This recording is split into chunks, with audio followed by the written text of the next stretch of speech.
When I get Richard retired.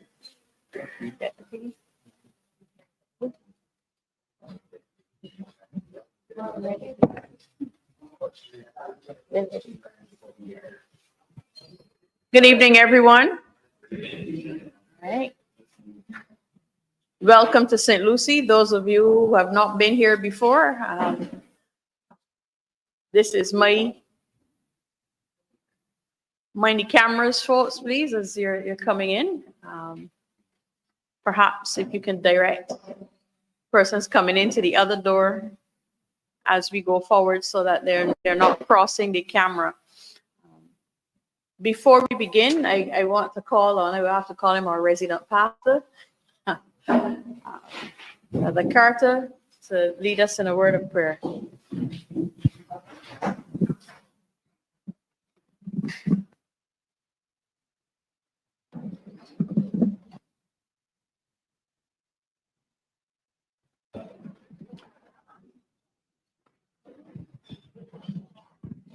Oh, okay, there you go. All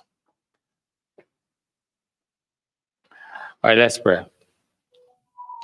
Our Father, again, we want to give you thanks for this day you have made. We will rejoice and be glad in it, no matter what is happening environmentally, socially, financially, economically, politically. We are going to rejoice and give you thanks in this day. We come this evening again to hear your voice concerning the violence and the murder and the lack of respect for life and the taking of life. We want to hear from you. We want that even as we talk together and as we strategize, that the things we decide on and what we hear, what we agree on, will be because of the wisdom that we get from you. So we depend upon you for your will in this matter. In Jesus' name, amen.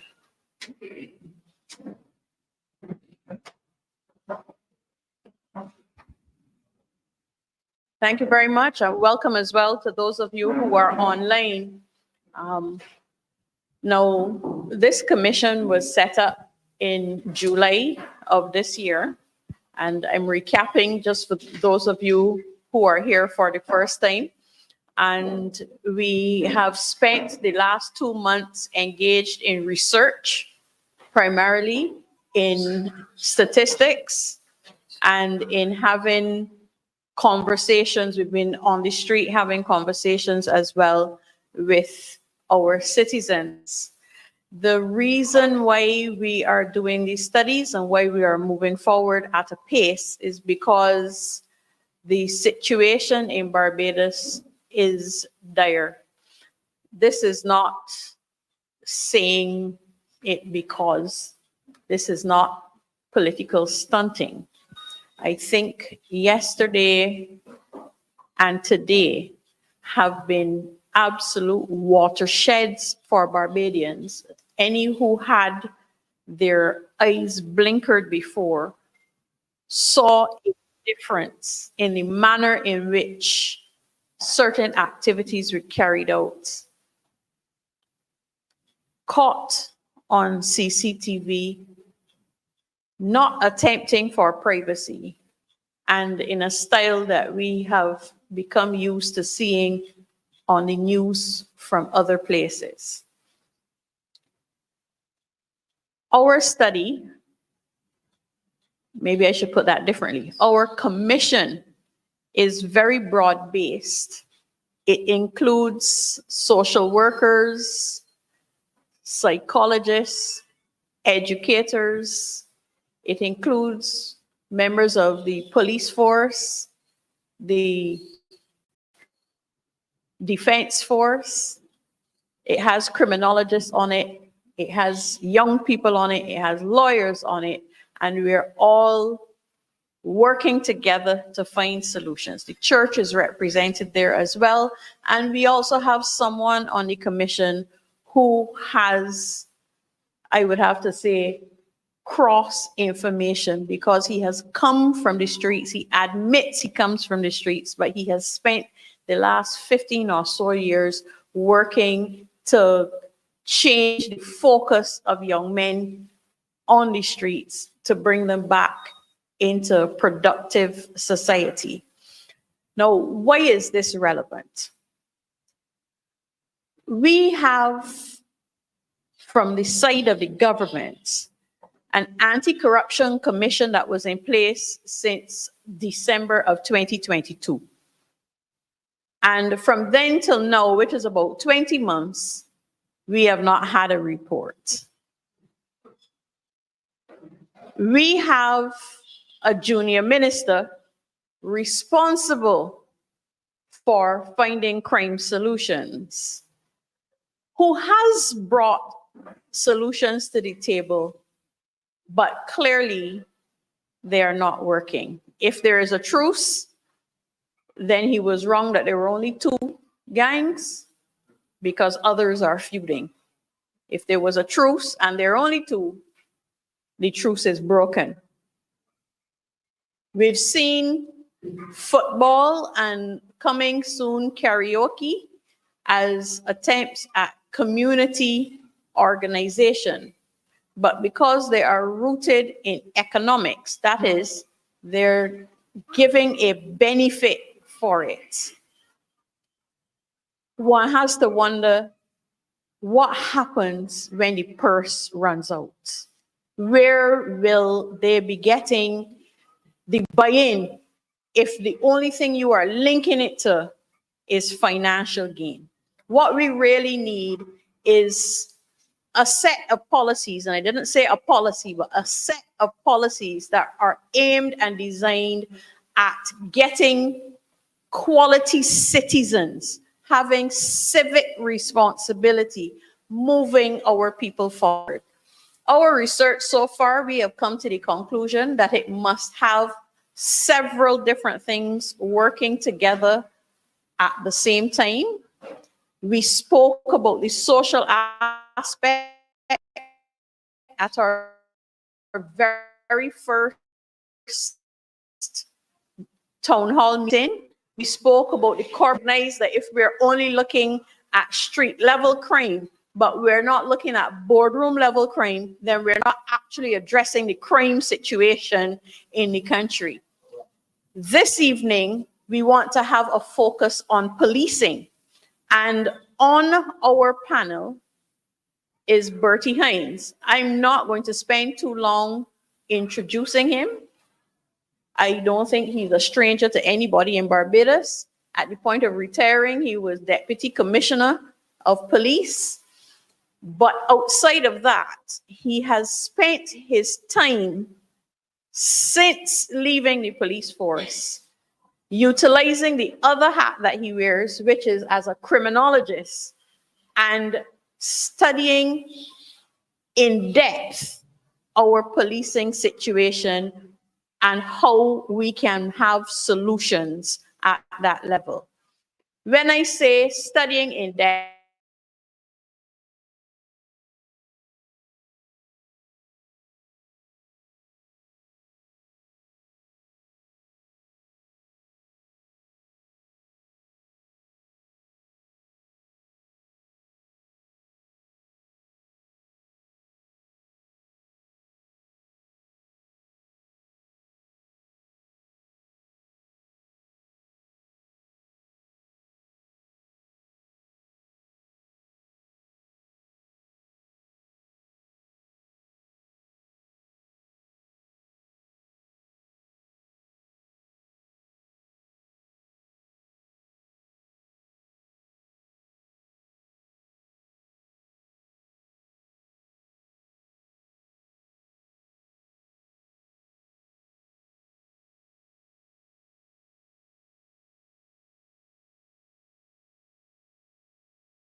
to prosecute corporate criminals, people who price fix, that sort of thing, price gouge, and those sort of crimes. And as we said before, it affects you heavily in your pocket.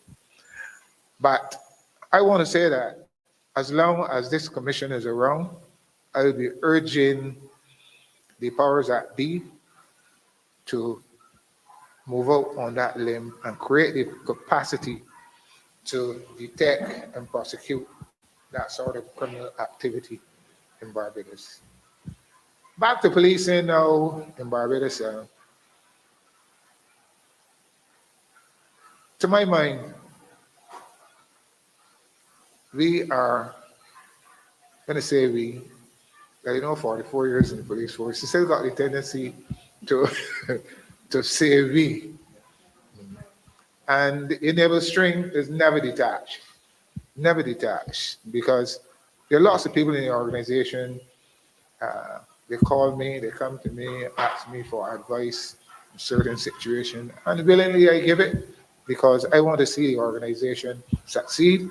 I want to see that cohesion between the public and the police, because it is for the good of all of us. Having said that, though, I like change. I like to be visionary, and I like to read the situation, the mood in the country. And I am detecting that the police organization now, although they have the benefit of two of my books to guide them along the right path, they are not thinking strategically. They are being creative and innovative. And you have to go along with the times. You have to go along with the times. Criminal activity now is very sophisticated. Not in the days of Buddy Braffett and Waggy and those guys. Their fellows would brazenly come and rob you or stab you or something like that. It is more clandestine now. Criminal activity is clandestine, and it only manifests itself when somebody gets injured fatally, as the case may be. So I'm saying that we are to see in our policing ways. Yes. We have a very potent policing paradigm called community policing. And it speaks for itself. Everybody here will understand what it means. Community policing. Policing by the people, with the people, and for the people. And it means that the police organization has no choice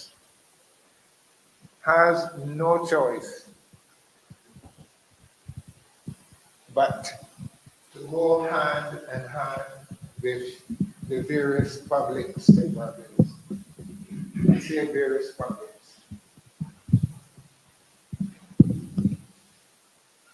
The ordinary man in the street, people in the school system, people in the corporate world, the fishermen, the gardener, and you can name it environment. You have to reach out to everybody as a people. And what hurt me recently, all this crime, all these murders, I am here that the Commission of Police said it is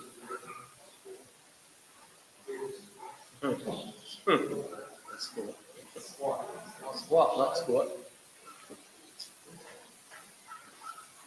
But you see, I'm not passionate with this organization. Same old approach. We are really running. Right? I said before that me running a race with I must know that. I have a question. Who is the red means squad as far as police is concerned? What's the meaning of squad as far as the police is concerned? A squad. A group of people who are selected by whatever, their skills and expertise. Sometimes they don't have any skills. Like that one. Sometimes it's this is my mindset. This is my mindset. I put it there and whatnot. I could say that's more of a squad than just selected. But anyhow, this squad thing. So this squad now is located the first next. You know that? To run down the trend. That is not all. These things are pretty good.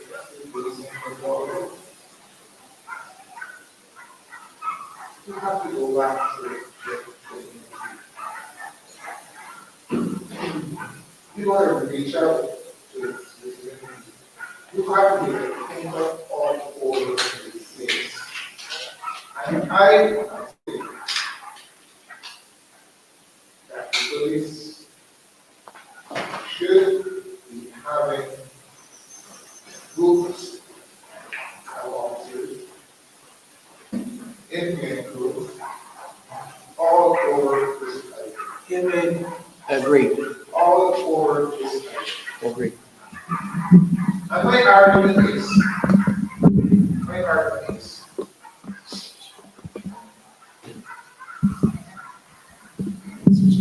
Screen open.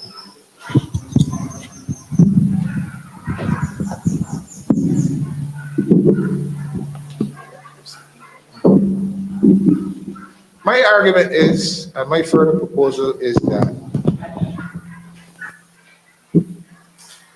you take care of the highways, police motor cars, police motorcycles, to look at the reckless, to manage road traffic. Let us put it at that. You take care of the shopping centers in Barbados, Spikestown, Bridgetown, proper port up in St. Philip, Oistins. You put some uniformed policemen in there. I would guesstimate that you have about, although there's a shortage in the police organization, you would have about 800 police officers. You deploy 300 in uniform in all the areas that I mentioned to give that police presence, to give some reassurance and whatnot to the public. And those other 500 or so police officers will saturate the rest of Barbados in plain clothes with proper breaching and supervision. Not to go there and pull the notebooks out of the pocket and say, I'm a police officer and whatnot. It's a clandestine approach. Yeah. Some people will know you and whatnot, but you don't have to tell them what. You're there eavesdropping, you're picking up information so that you can transform that information into intelligence and feed it back. Because you have to infiltrate the criminal activity in Barbados. You just can't wait until a crime has been committed and then select a squad. It's reactive policing. You have to be proactive. You understand? And you see police officers on the roads. Of course, they have to manage road traffic. But some of the things, some of the minor offenses that go before the court in Barbados should not be there. And I set that classic example when I was divisional commander in the Northern Division back in 1997. Fellas book the report. I look at all these applications, calling the fellas, had a roll call on Monday mornings, all the minibus people and all these petty offenders and whatnot. I'm not blocking up my court because if 50 policemen report 200 people, I do not have those 50 policemen to put on the road on court day. These trivial things, call them and warn them. But no, everybody want to prosecute everybody. And those very police officers that you take off, put in the court, sometimes the court don't sit, and the case is adjourned and whatnot, that is police manpower loss. And we can ill afford it in a changing Barbados. There's too much crime around. Yes, sir. Question. Should a policeman have a marked car before man gets the bus? If, A policeman in an unmarked vehicle, yeah, stop a minibus man and report him in an unmarked vehicle. You think that is policing? Is that policing? well, it depends what the individual was doing because you saw the last video with the ZR man who went the other side of the road. Yes, he has the authority, but he has to. I know he has the authority. But he has to. The unmarked car is what I'm really stressing upon him. No. He has an unmarked car. I No. don't think that an unmarked car should be watched. No. It is. You don't mind the car. You don't mind the car. He could be in a donkey car. He could be in a donkey car. Once he has that badge, when he approaches you and says, "Look, I am so and so, and this is the confirmation that I am so and so." So the authority is there. What is the reason for an unmarked vehicle? Huh? What is But all of us in here went to school and know that a police organization, and I was just saying, you cannot have all uniform policemen and marked police cars on the road. You will miss the bus.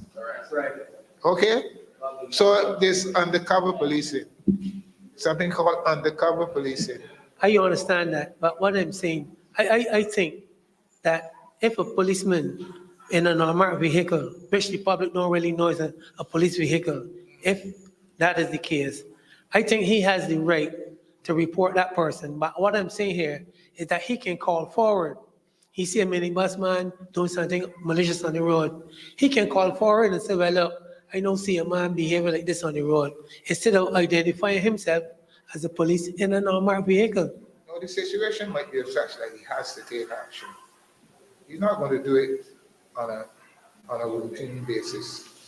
Because those fellas are very prim and whatnot, they don't want anybody to know. But that's what I mean. Okay. You understand? All right. So that person would have to be recklessly endangering some lives on the road for that officer in the unmarked car to take. Thank you. Yes. Back to what I was saying. We are too samey, we forming squads and whatnot. And I said that I would deploy about 500 plainclothes officers 24/7 in Barbados to infiltrate these gangs. They will have a special remit. The Ministry of Finance every year votes a lot of money for we locally call plainclothes policing. When I was there, it was just over $1 million. Perhaps it might be more now. And I have known police officers to build houses by working relentlessly because they had good leadership in my day. I'm not bragging. We did not have crime like this. This is unprecedented. So it's a question of leadership, and leadership that has no frills on it. No frills. And I go back to the days of Grantley Watson. God rest him in his grave. An astute, pragmatic, hands-on police officer. I can even go back further with Orville Jones. Brilliant. He brought this force out of its colonial moorings into modern day policing and whatnot. And I was happy to be at his right side as head of research and development in the police organization at the time. So all the policies and practices that Mr. Jordan would have come out for the force with, I was the lead crafter. I penned most, if not all, of those progressive things, especially like community policing. Never heard of it before. Okay? So we have to look at our leadership. The leadership is a problem in the police organization today. And I have no fear of contradiction for saying so.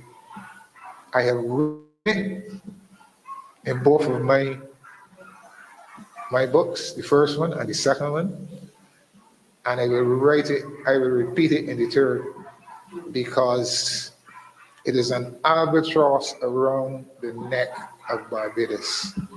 You cannot put square pegs in round holes. That's right.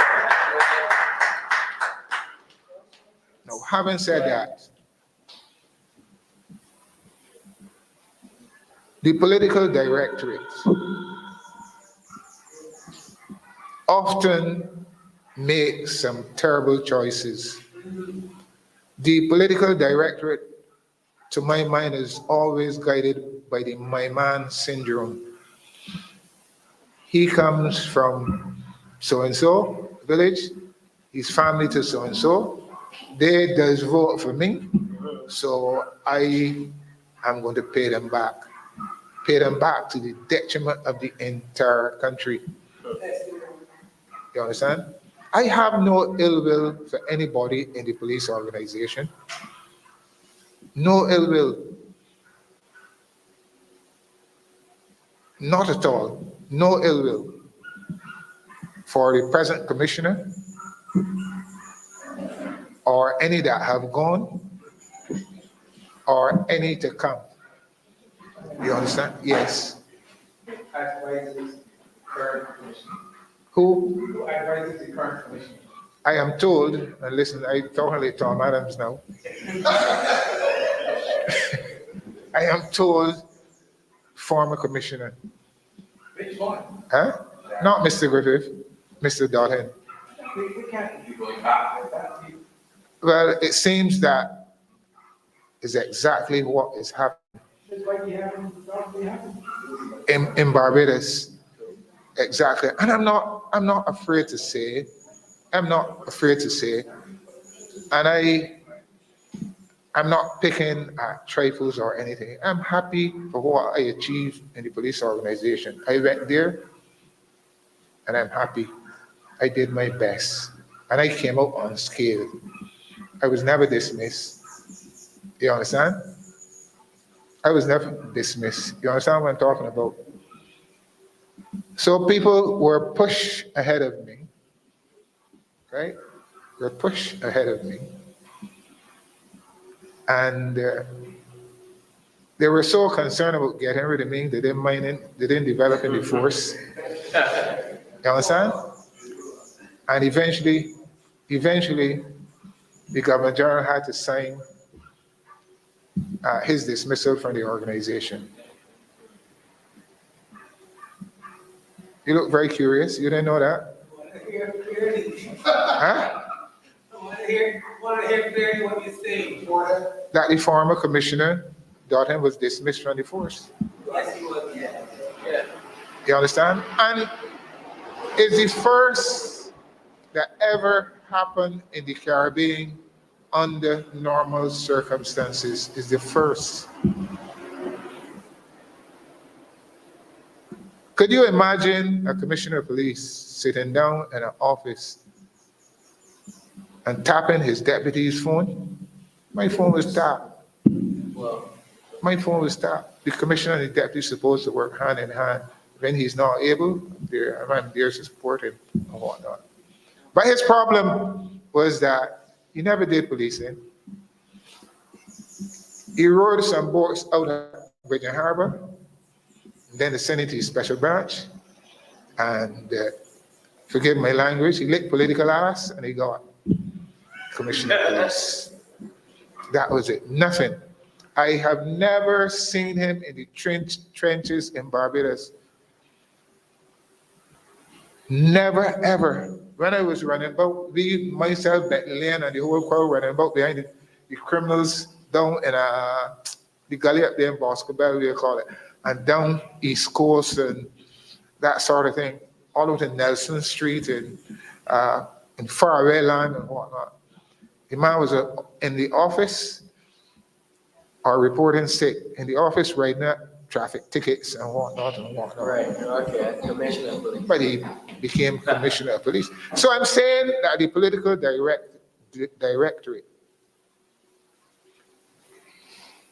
often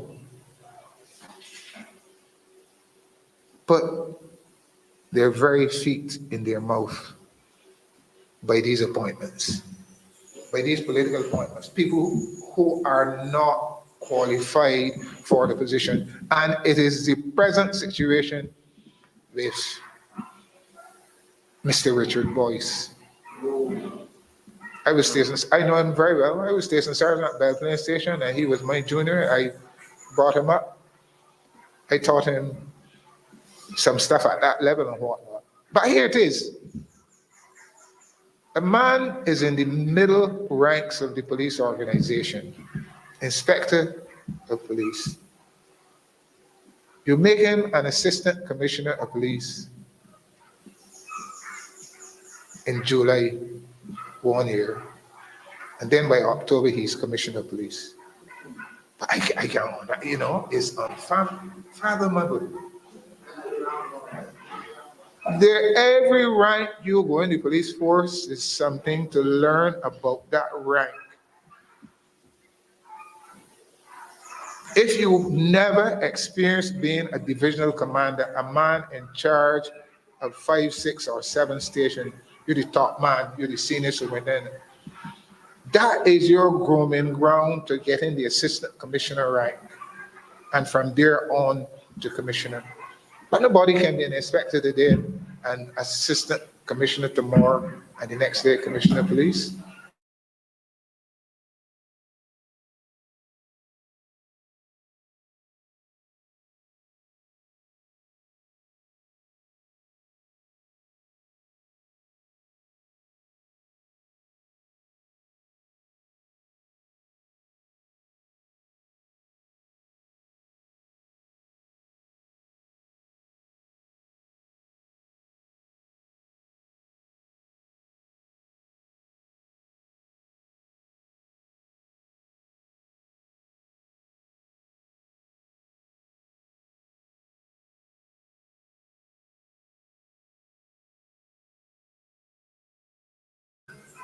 I'm going to come along and draw my check at the end of the month.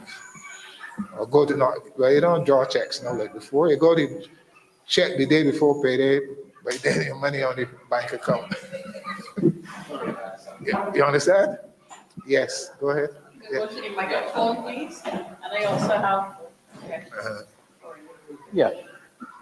Based on, well, I'm a citizen of this country, therefore I look at policemen and say what they work. But one thing I'm concerned about, well, the supersection which you mentioned, which is known island-wide, but the salaries of police officers, can that attract real policemen, men that really want to commit themselves?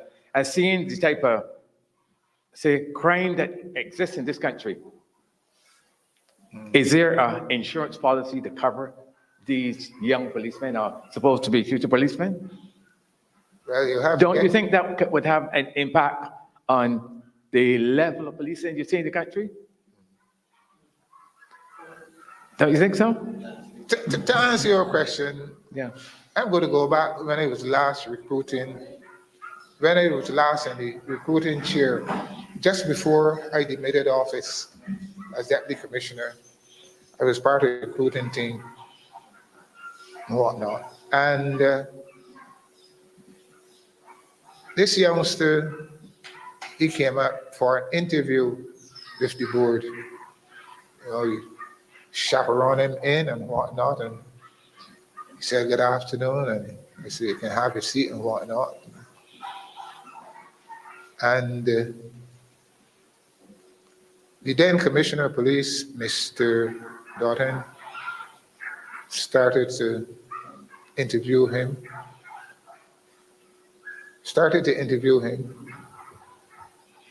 And the question the youngster asked early up front, what is the pay for a constable? And the HR person was there, and the HR person said $2,800 a month. And the youngster looked around and said, "But that can't buy Timberlands."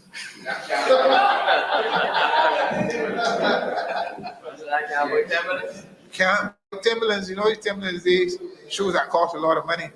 So if he buy food, he can't get a pair of shoes to wear and whatnot. And he said goodbye. He went through the door. So the point that I'm making, the salaries are poor. The salaries are very poor.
That.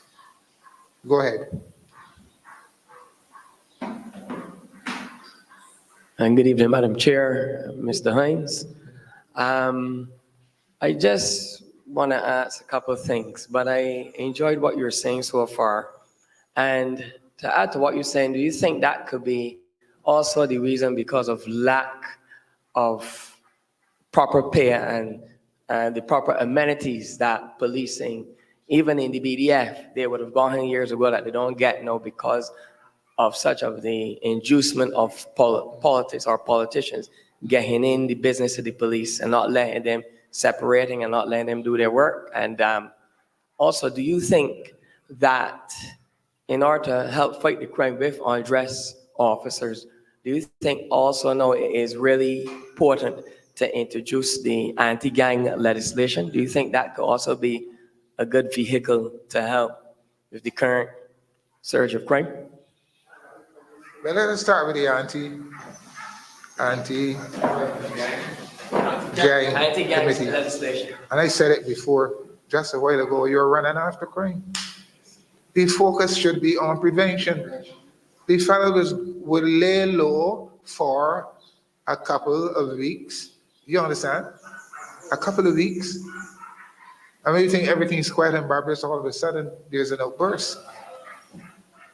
Because the criminal they think ahead of you. Yeah. They think ahead of you. So this anti-gun unit and anti-crime unit is just running after the crime. Prevention is the thing. Going back to what I was saying, the last point I was on or wanted to state is supersession in the police organization.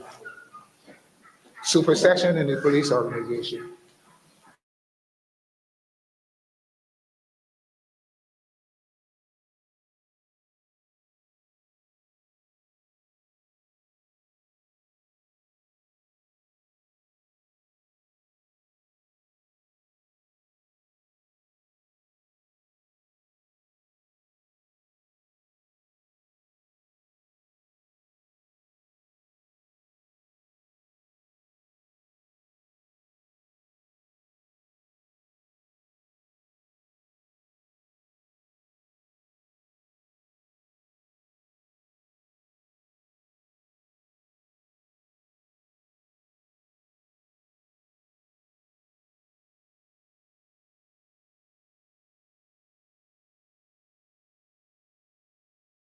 So I'm humble and submissive in my life. Yes, madam. Right. Good evening, everyone. Uh, I just want to say thank you for your hard work. And hopefully the Democratic Labour Party will ensure that we make you very useful when we come in government.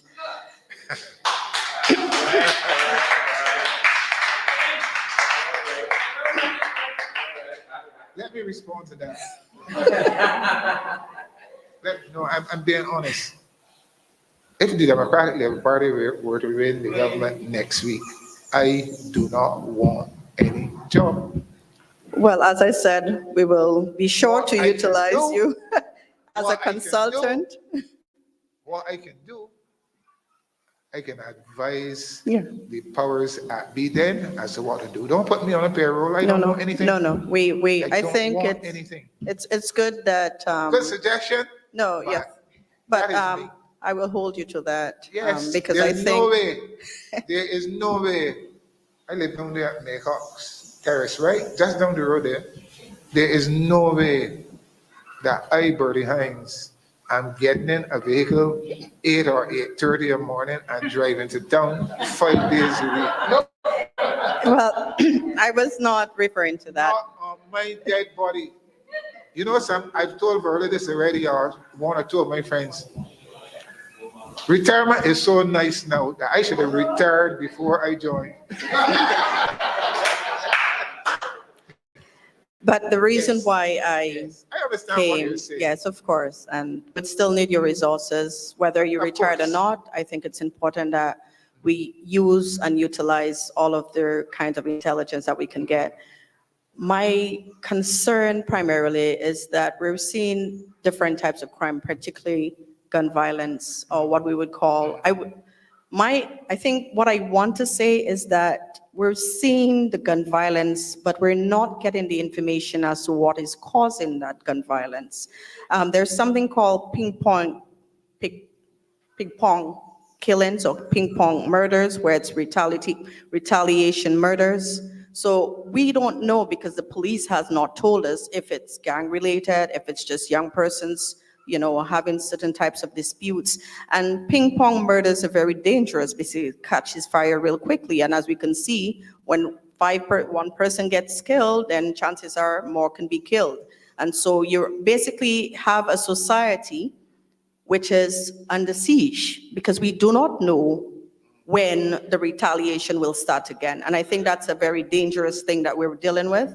And I think the police, and I'm glad we're touching on policing today, because the citizens need to know, especially in the different communities, what is happening.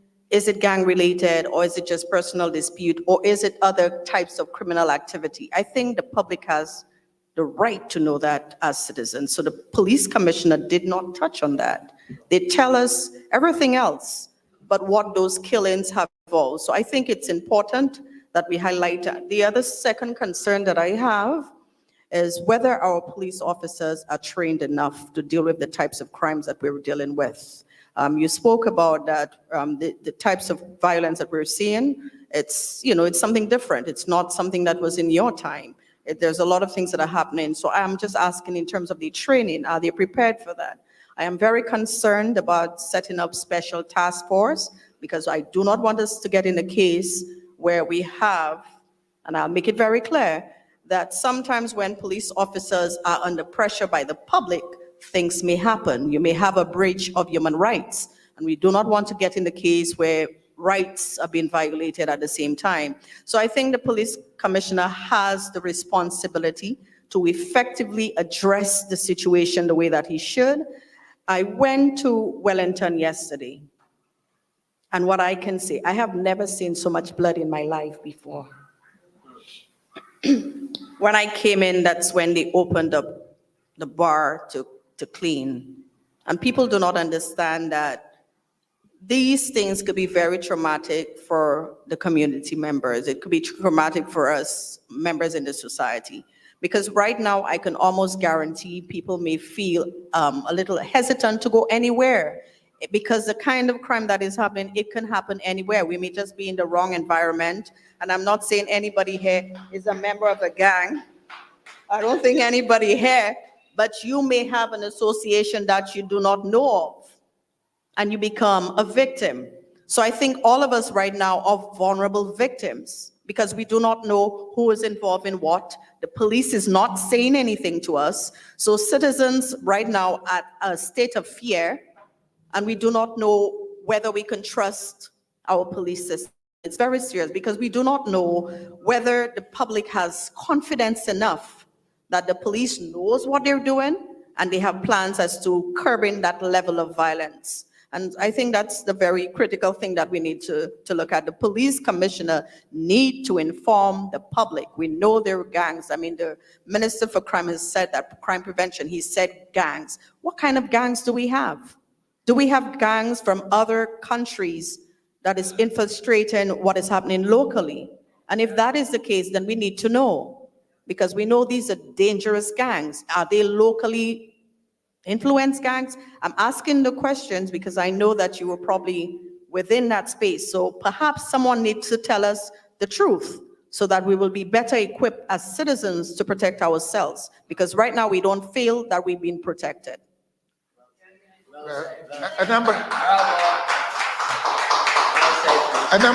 Just hold a question. A number of ways I can respond to that. And the first one is that I have not taken off my police hat, so to speak. That is why I'm writing. And I have written 2 books. Books I told publish, and you all can buy them, they're cheap. You all can buy them, they're cheap.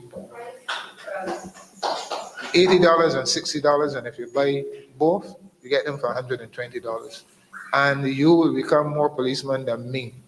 You would understand this society, crime in this society, more than I do, because my brain getting old now. So the young brains would pick up all that and walk with it and spread it all over Barbados. Now, I spoke to leadership in this organization. You talk about the commissioner of police.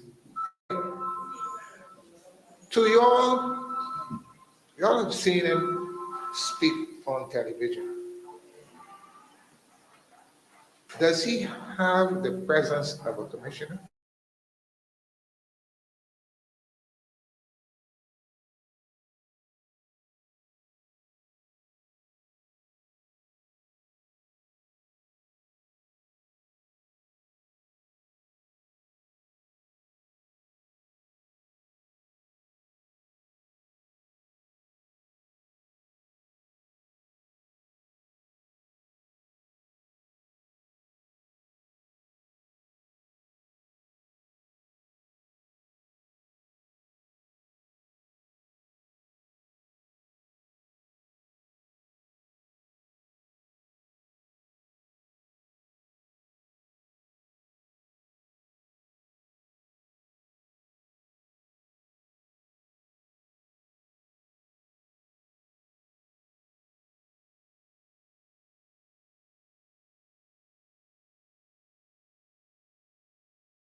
I want to speak to the point that was raised.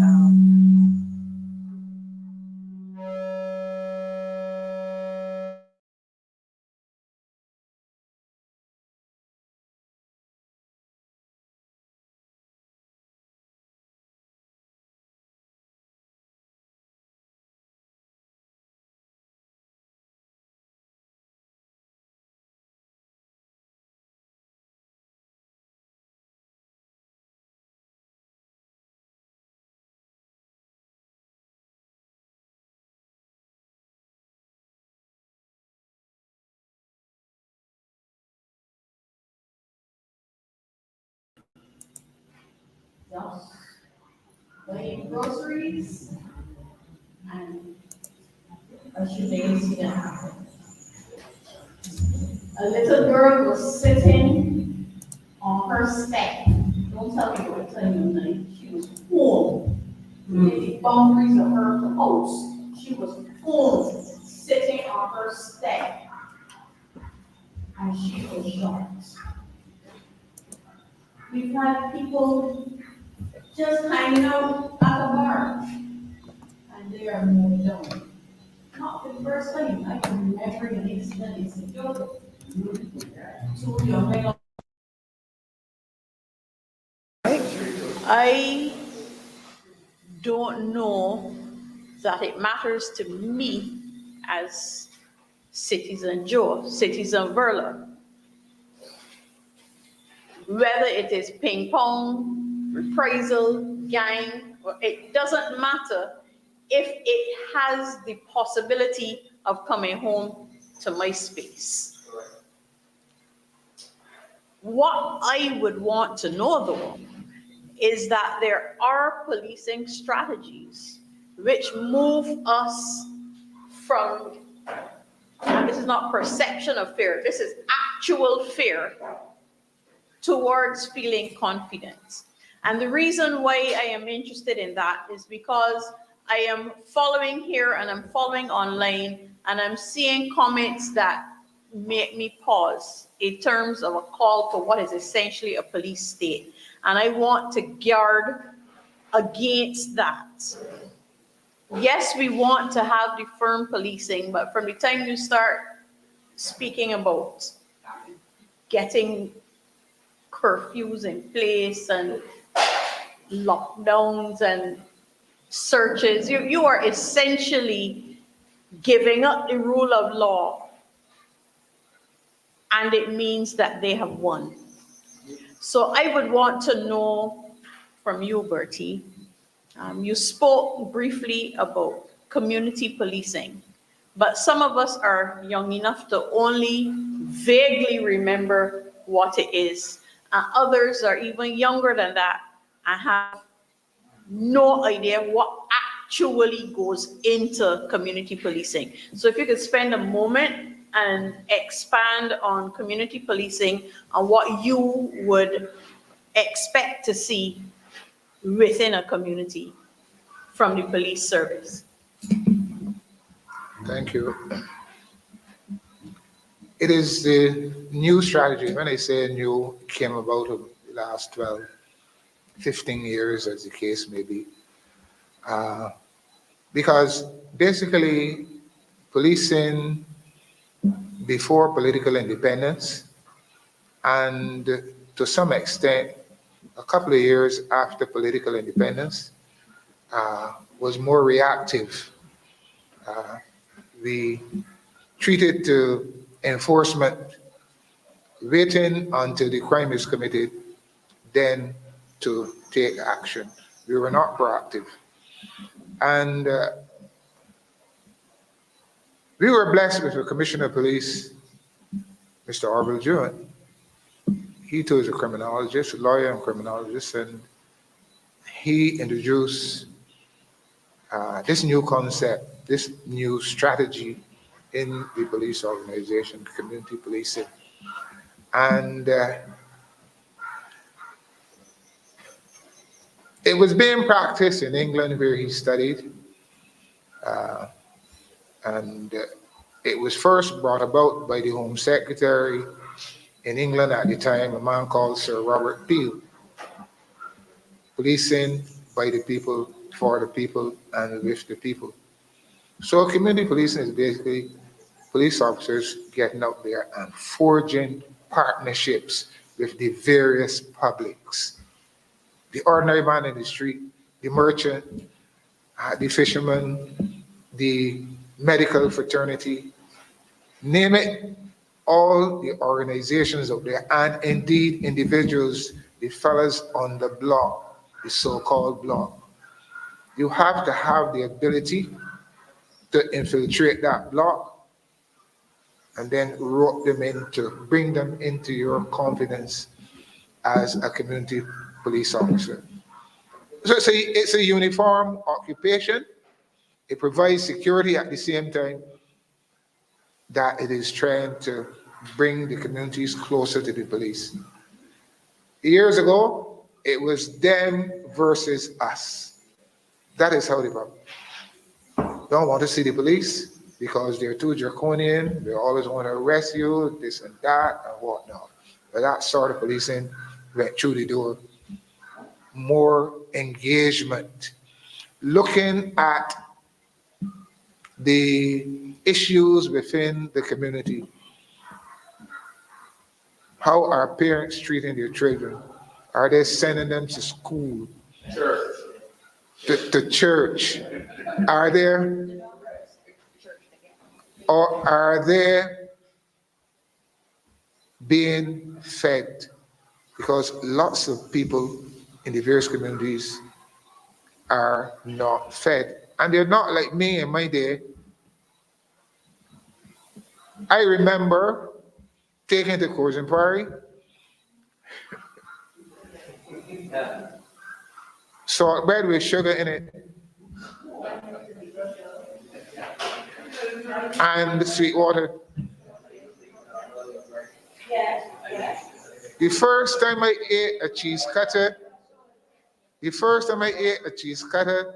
or beef cutter at Coors and Prairie School, I was about 16 years, and I practiced the cut hair. I used to trim the old men around the corner here, 25 cents. So that is how I eat cheese cutter and whatnot. My mother wasn't able, my parents weren't able. How are you? There were 8 of us in secondary school at one time. How is she going to, how my mother and father are going to survive with that? But she said always, this is good parental guidance, make what I give you, do you. You understand? And that was inculcated in us. And the closest place any one of my mother's 16 children went to committing crime was me joining the police force. You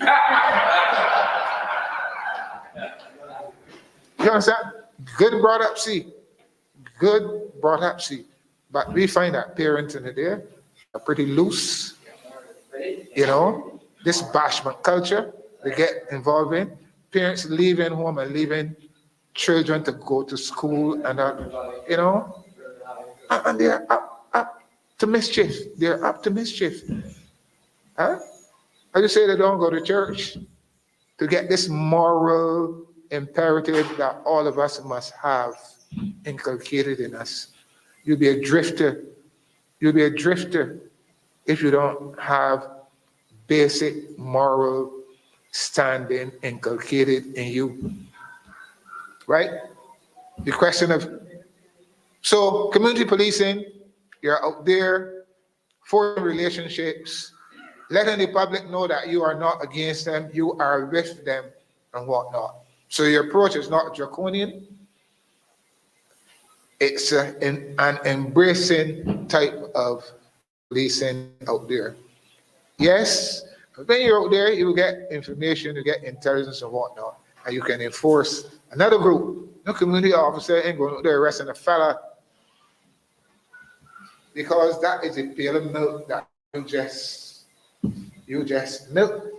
I mean, the good relationship with the public. So you're not arresting the fella. You get the intelligence and feeding it somewhere else, and they will do the arrest. Because as soon as you arrest some person somewhere like that, you're going to cause furor. And some stupid people say, look, he come in here talking foolish, he against me. you know?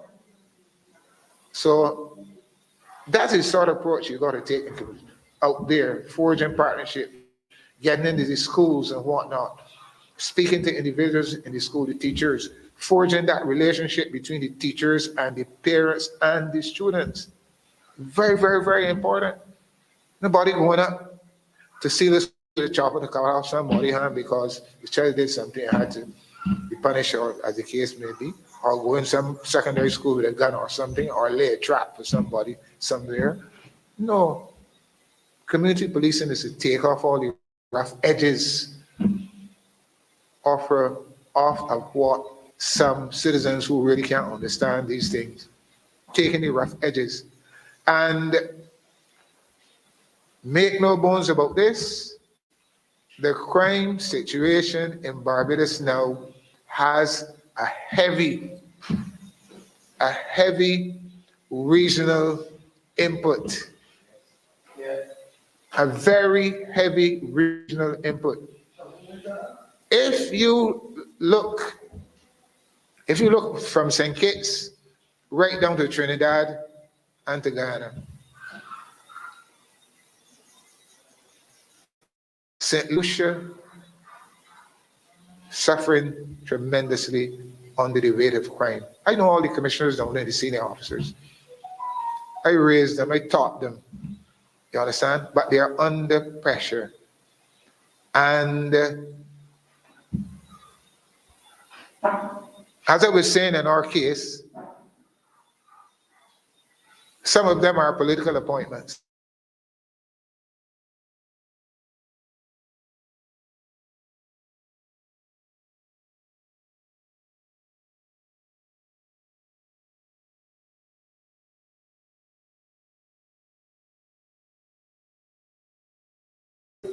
Because somebody else is calling the shots, and I believe that is what is happening in Barbados now. Yeah, you're going through the chute. So in my time, I never wanted anything from B nor D. And now I left there 10 years, I don't want nothing from nobody. B, D, Q, nothing.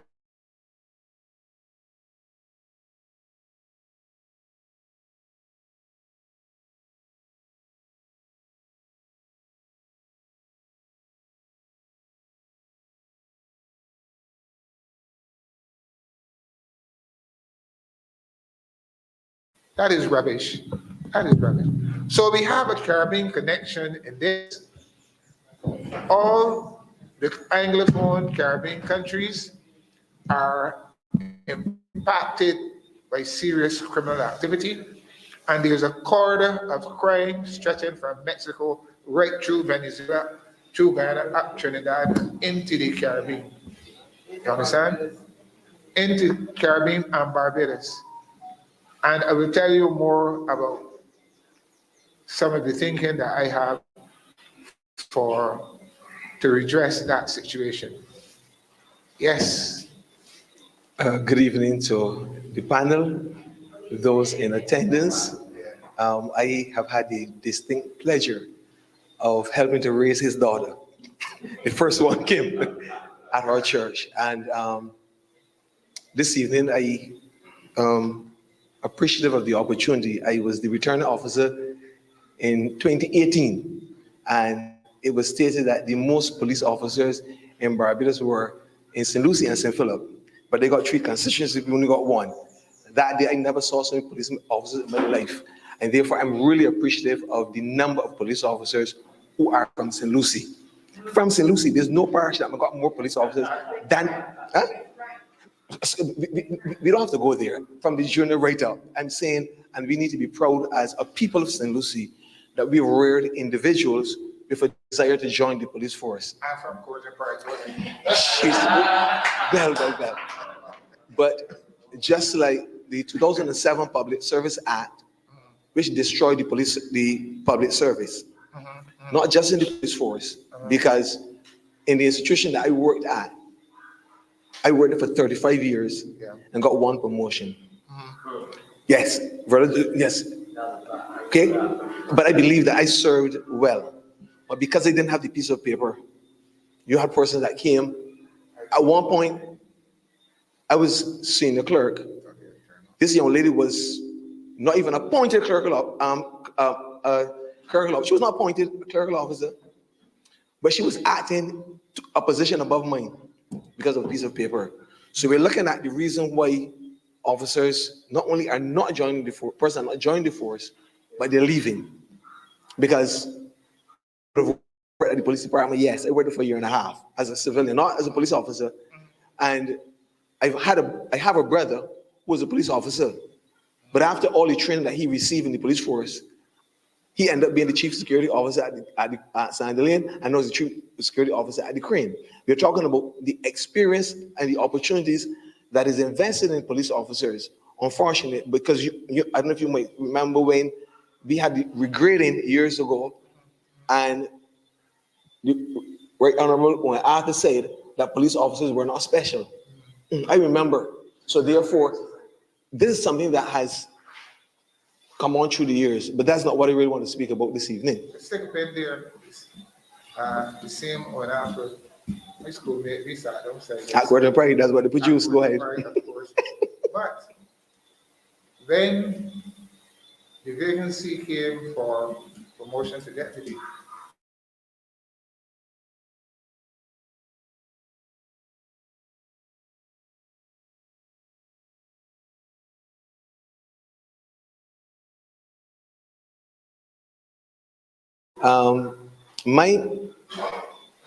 I'm passionate about church as a church minister. I'm passionate about Sunday school. Just before I came here, I went to Seal and I was praying at the gate because I believe that we need to keep God in our society. Now, you can speak to the cost of housing one person at prison. So we spend a whole lot of money keeping them in prison rather than preventing them from being in prison. Today I was reading the Sunday Sun, and they were interviewing individuals.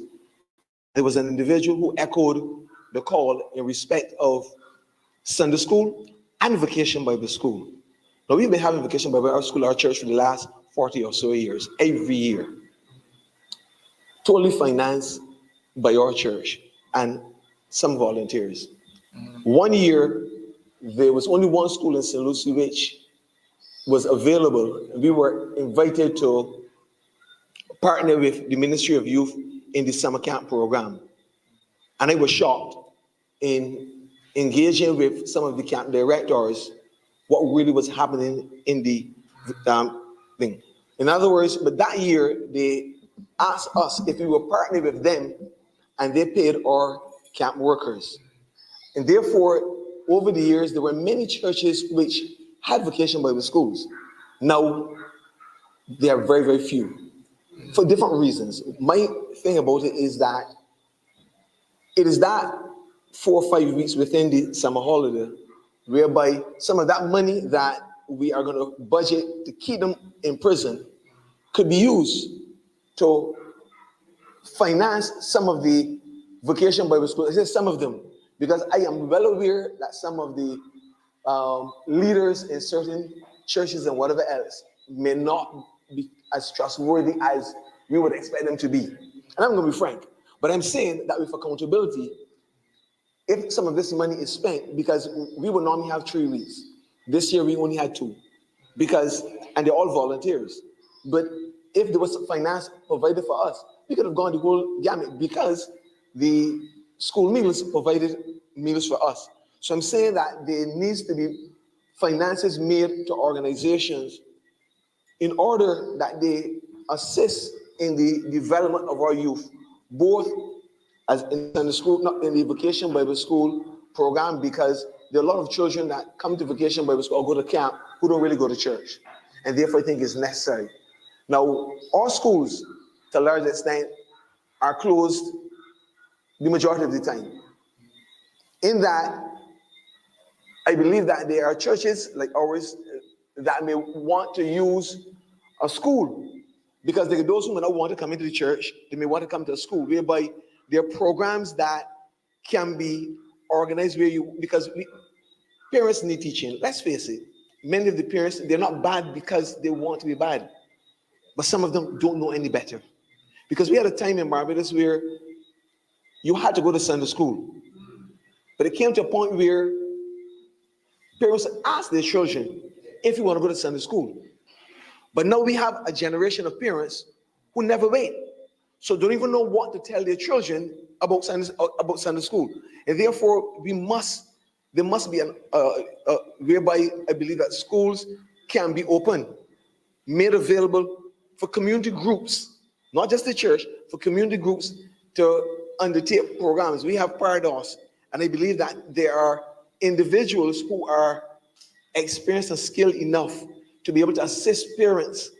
And we have to find a way of getting them there. Let me be honest with you, because I do lectures. Most persons will know I worked at National Insurance for many years, and I will always be associated.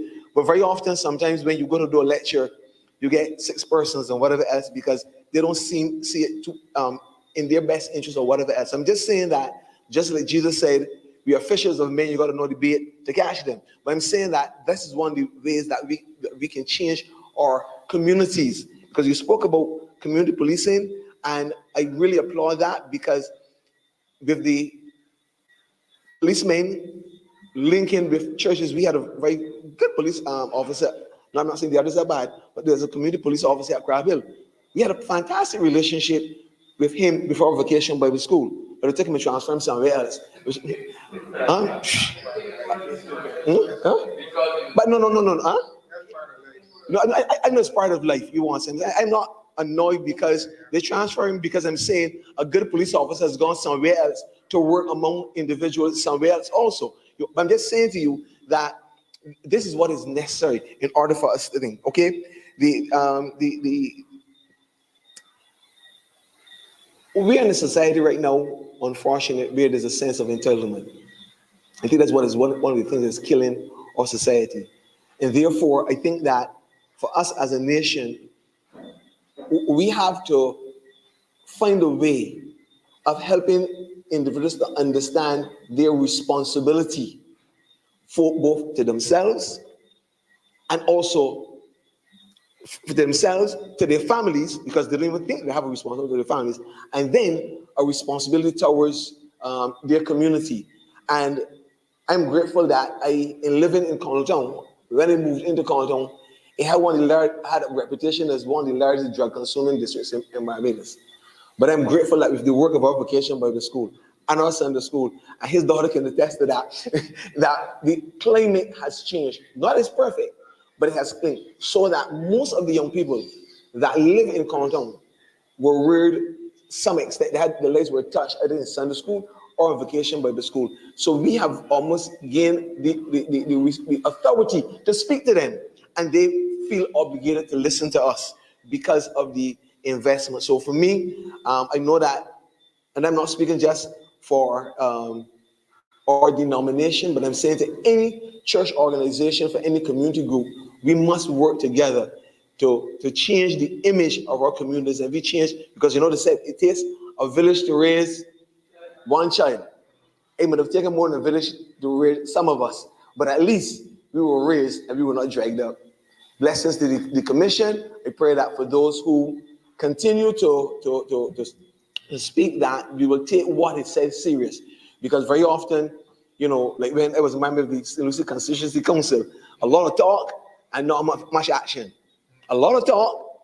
We spent a lot of nights here going around in a circle. Money was spoken about that would be available to us, but with all the red tape and so forth, we never got the money to get the things we wanted done. And I started the St. Lucie Constituency Council, and that was only DLP. I'm not faulting this president or whoever else, but I'm saying this is a reality. And I was not there as a political pick. I was there as a representative of the church. Because I've never belonged to either of the two parties. And therefore, my thing about it is that my country, my parish, my community of St. Lucie is important to me, and I will do whatever I can to assist with the development of our country. God bless you. Thank you. Mr. Strickland, you've said a lot. You asked a lot of questions and answered most of them. All the solutions to the questions that if I can. Yeah, but let me say that the police organization now, the police service is suffering from the flight of police intellectual capital. The brains of the police organization were ripped out at the turn of this century, 2000, 2005, 2010. What we call the heavy lifters in the police organization just left because of the attitude of one individual. So you have people like Bentley Lane, a guard when it comes to policing. You have people like Tyrone Sargent, brilliant. You have people like Shaki Springer, brilliant. You have people like Leonard Broom, the consummate police officer. All those people, about 7 divisional commanders left the police force in less than a year because of the attitude of certain individuals who was trying to run the force according to his political persuasion.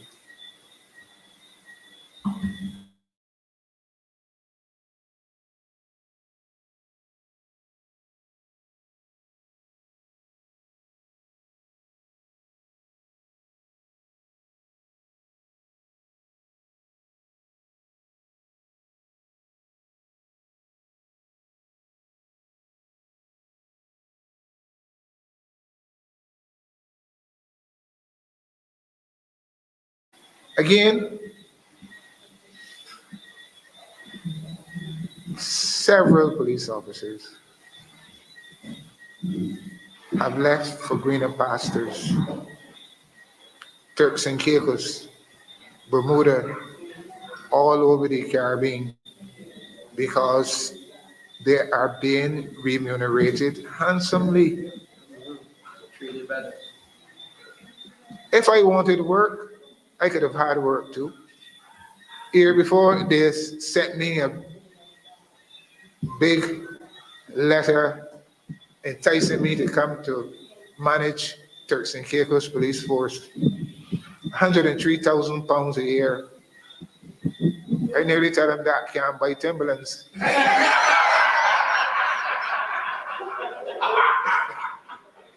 Yes, I was approached. They sent me this letter, and this individual from the Caribbean, they got individual, and Birdie man take the job, be suffering up there with me in Turks and Caicos. I was working at RSS, and I know the terrain within the Caribbean. The Turks and Caicos, there are about 40 islands. It's not like Barbados one, 166 square miles, or probably 160 because of erosion now. And it is in close, these islands are in close proximity to Haiti. You understand what we're saying, Haiti?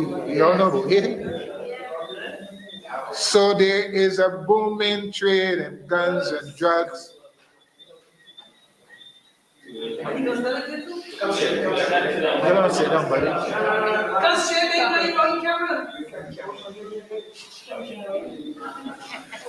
There is a booming trade.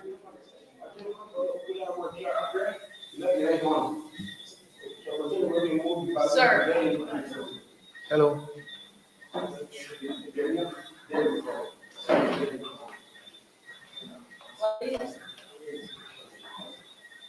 There's a booming trade in guns and drugs all throughout those islands and whatnot.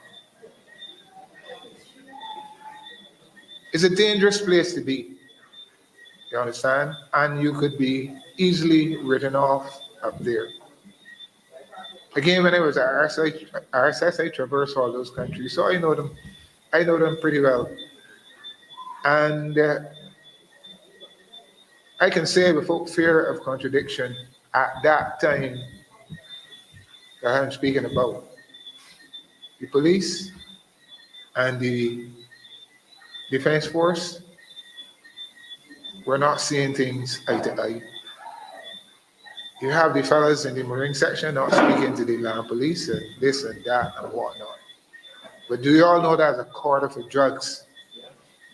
So must have been some nefarious behavior going on up there. So why should I find myself up there? You fellas, we come out here to do, might be ready off, huh? And I gone foolishly. I don't want that sort of job or anything like that. So those are some of the things. Police officers are leaving this force. Very few are joining.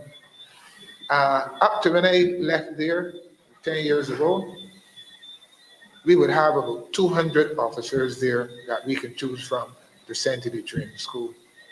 So you set up 80, 100, 120. You always had reserves. Nowadays you don't have. You are picking.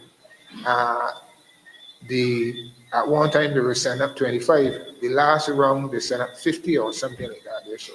So people are not joining the organization for various reasons. You understand? Pay. The grass is greener on the outside, and they're mimicking the unfair things that are happening in the organization. Supersession rampant in the organization. Hello?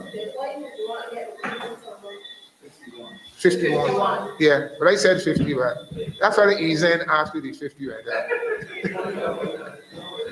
Yeah, so that is the situation we are facing now in terms of policing and there's lack of resources to intellectual flight from the organization. Not many people joining the organization, state of pay, and the supersessions in the organization, which is permeating families and whatnot. And so we can't get anybody. So we got to rethink. We got to really rethink the strategy to recruiting, getting people to join this noble organization. And without a doubt, I have said to the commission, and I have written over, under, and repeatedly how to strategize to get people to join this organization. And one thing I'm very keen about, and I made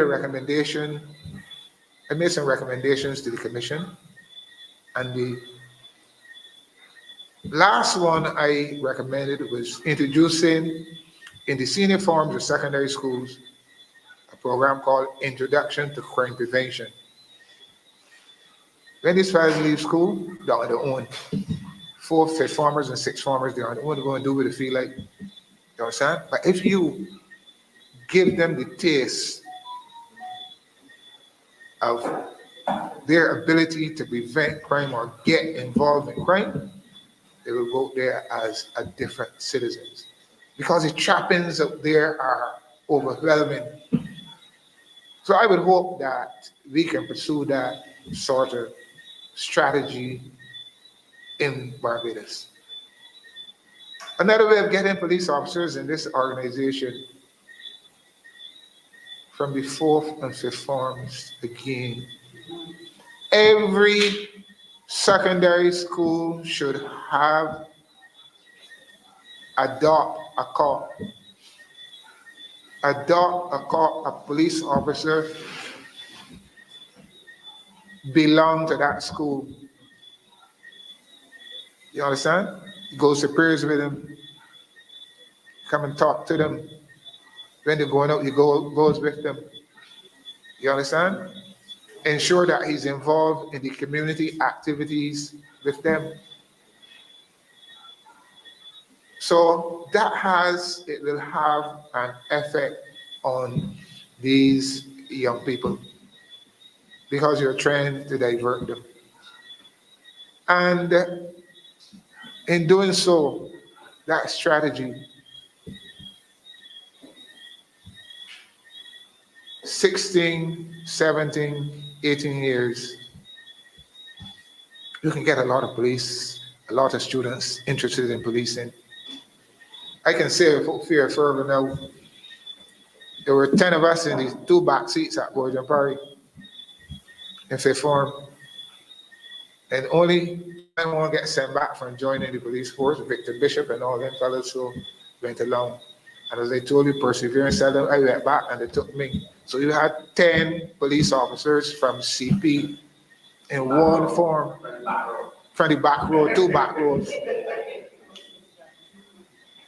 joining the police organization.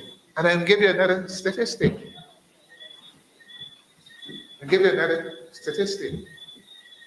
But I will caveat that by saying the police money sure no rain don't fall in it at all. You ever hear police get laid off? Never. Always want police officers. Always want police officers. So, my strategy would be adopt a car, every district, every school, every secondary school, and you start to groom people from there. Come in and talk to them. I said, the 10 of us in the 2 back rows at Cordial Party in fifth form, I think it was 5-2 or something like that, all of us joined the police organization. So it's a worthwhile job. Rain don't fall in your salary, and it conditions you for larger life. It conditions you for larger life because you see the good, the bad, and the ugly out there. And if you want to be really a police officer, you will travel along the good line all the time. And that can have a trickle-down effect in your family, between your friends and associates and whatnot. I retired 10 years ago, and almost every day I get a call from some citizen. They want advice on this and that. That's because they respect you as a police officer. So you have to live a certain life in the organization that people respect you. When you demit that organization, that people will still gravitate to you. Yes. Yes, Mr. Hines. I want to take you back a little bit to something you said earlier pertaining to community policing. Would you say, in your professional opinion, that, and even we have 2 esteemed lawyers here that probably can weigh in on this as well if they choose to,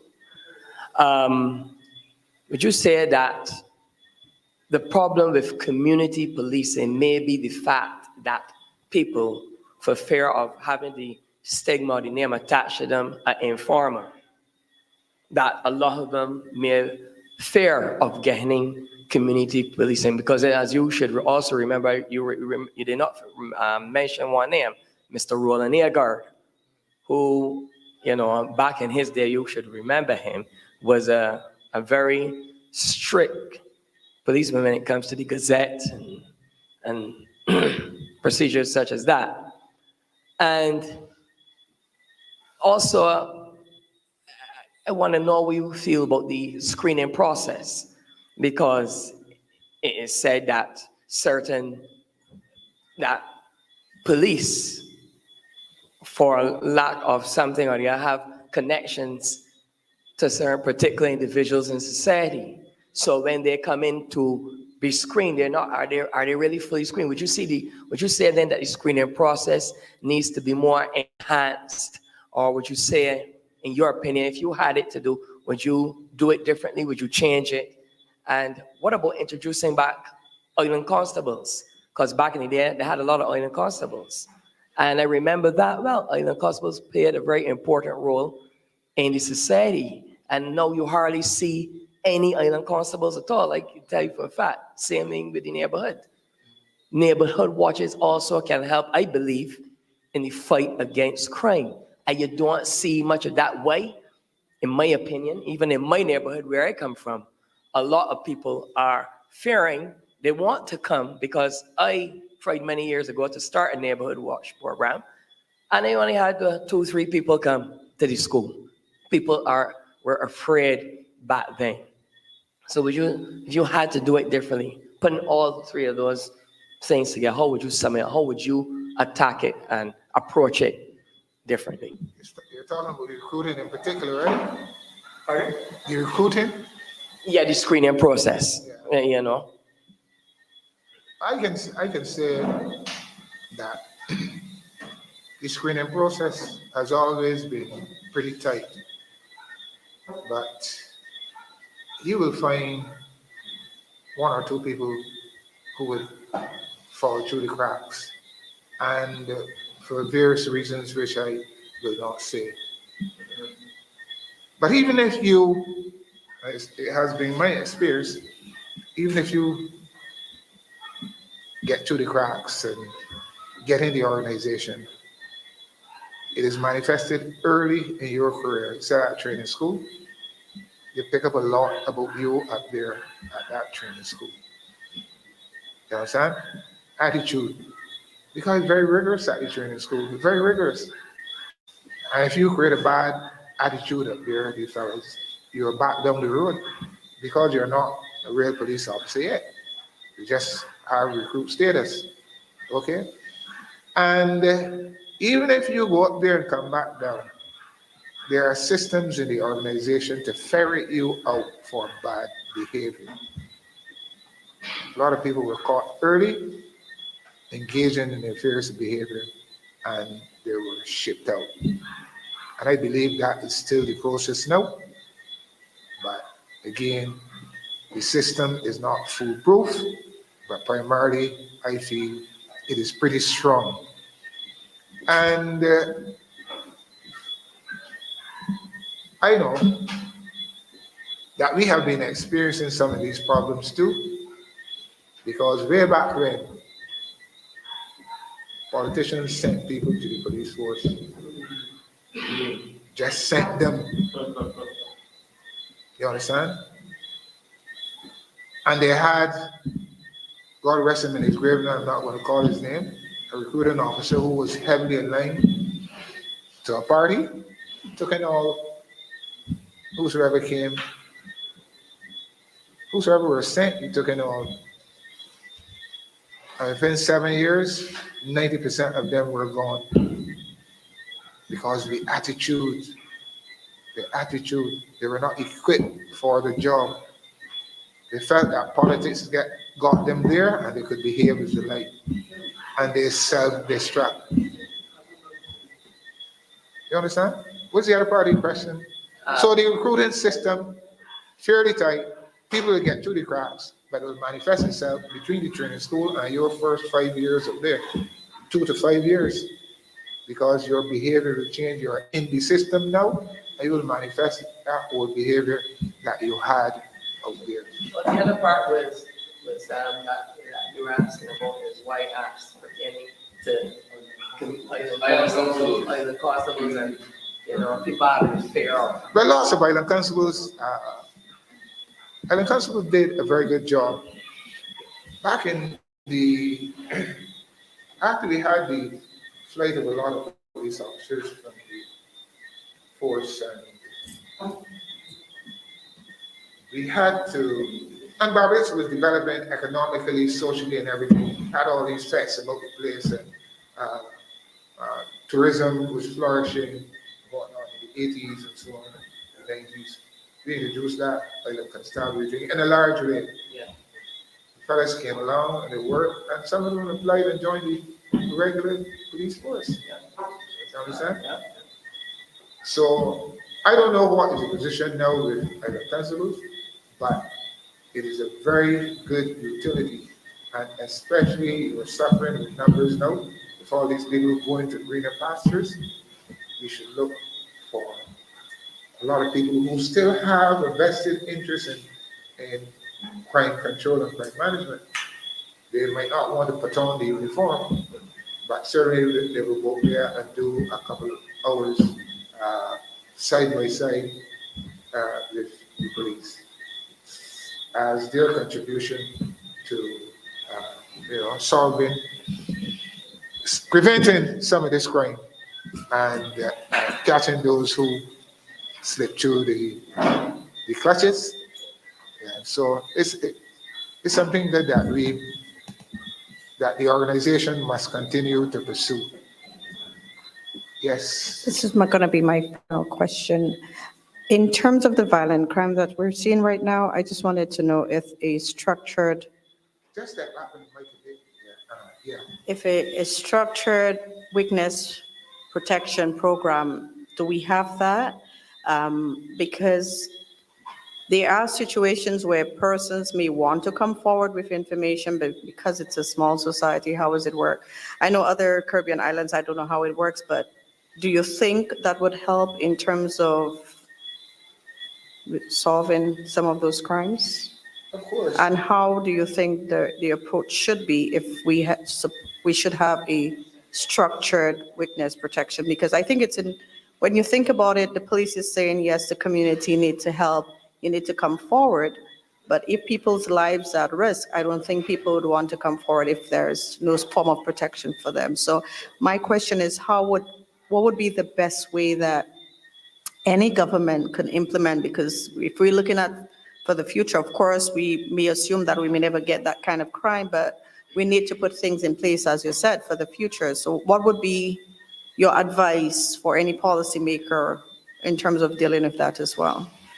For years, we had a witness protection program, but one has to recognize that Barbados is a very small place, and Tom, Dick, and Harry knows Venus, Susie, and Grace, right? And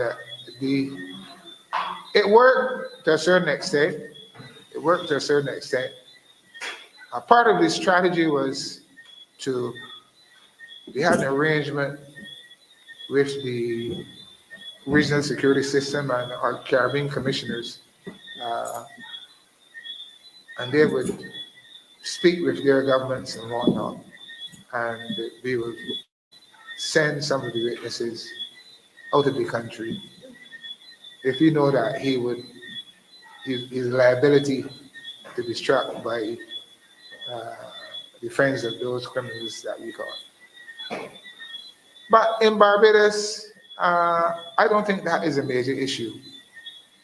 I don't think it's a major issue in Barbados nowadays. But what we have to be careful about, because I'm seeing now that these murders and whatnot are revenge killings. They are revenge killings, and some of them could well be persons who gave evidence against the fellow who had to spend 10 or 15 years in jail.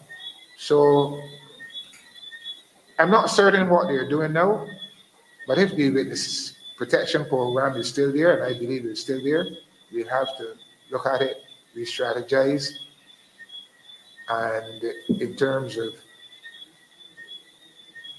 if people are willing to find work in certain jurisdictions, at least temporarily, find work and live in certain jurisdictions.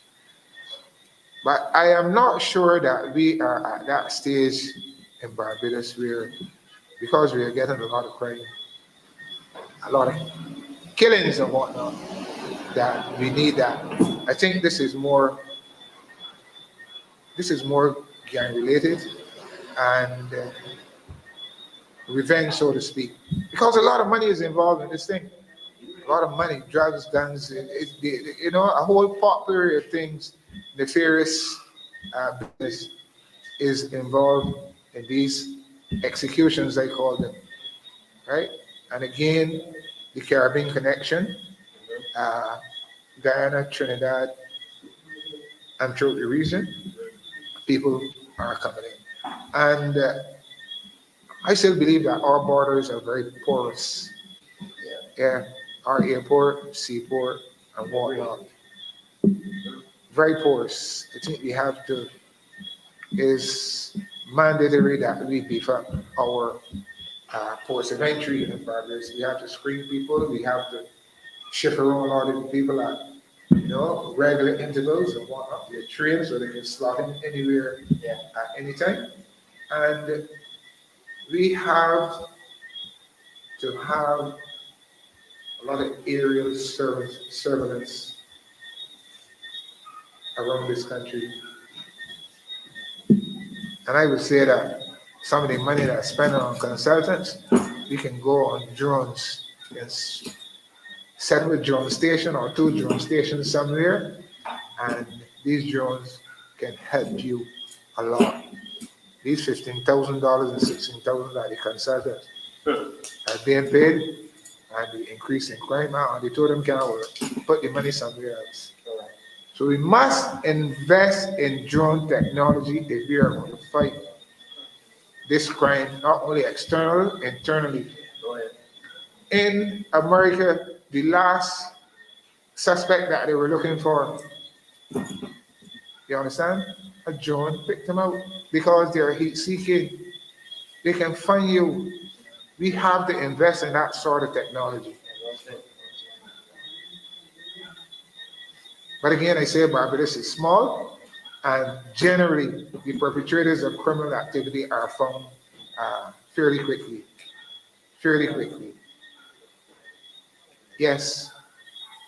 That satisfies you? Next question. Well, the question was more to ask you actually answered this, no? I was more to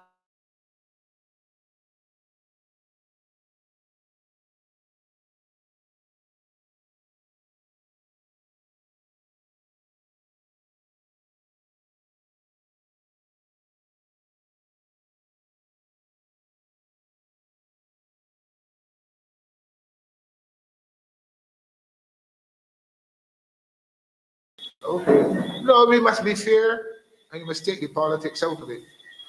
You must be fair and take the politics out of it. Whenever it is done, it sets back the organization some years. You understand? The ability and the capacity of the organization is diminished. As simple as that. And I was speaking to the flight of intellectual capital. You want to hear people, I got a feeling. Huh? Why him? Why her? Huh?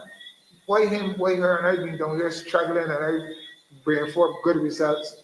But because she's your father or mother is your friend, you put her up there. Those things are counterproductive. And it's hurting this organization. Penal code is, sorry, the penal code, prison system. Don't you think it's too limited? Needs to be when you join as opposed to now. Remember the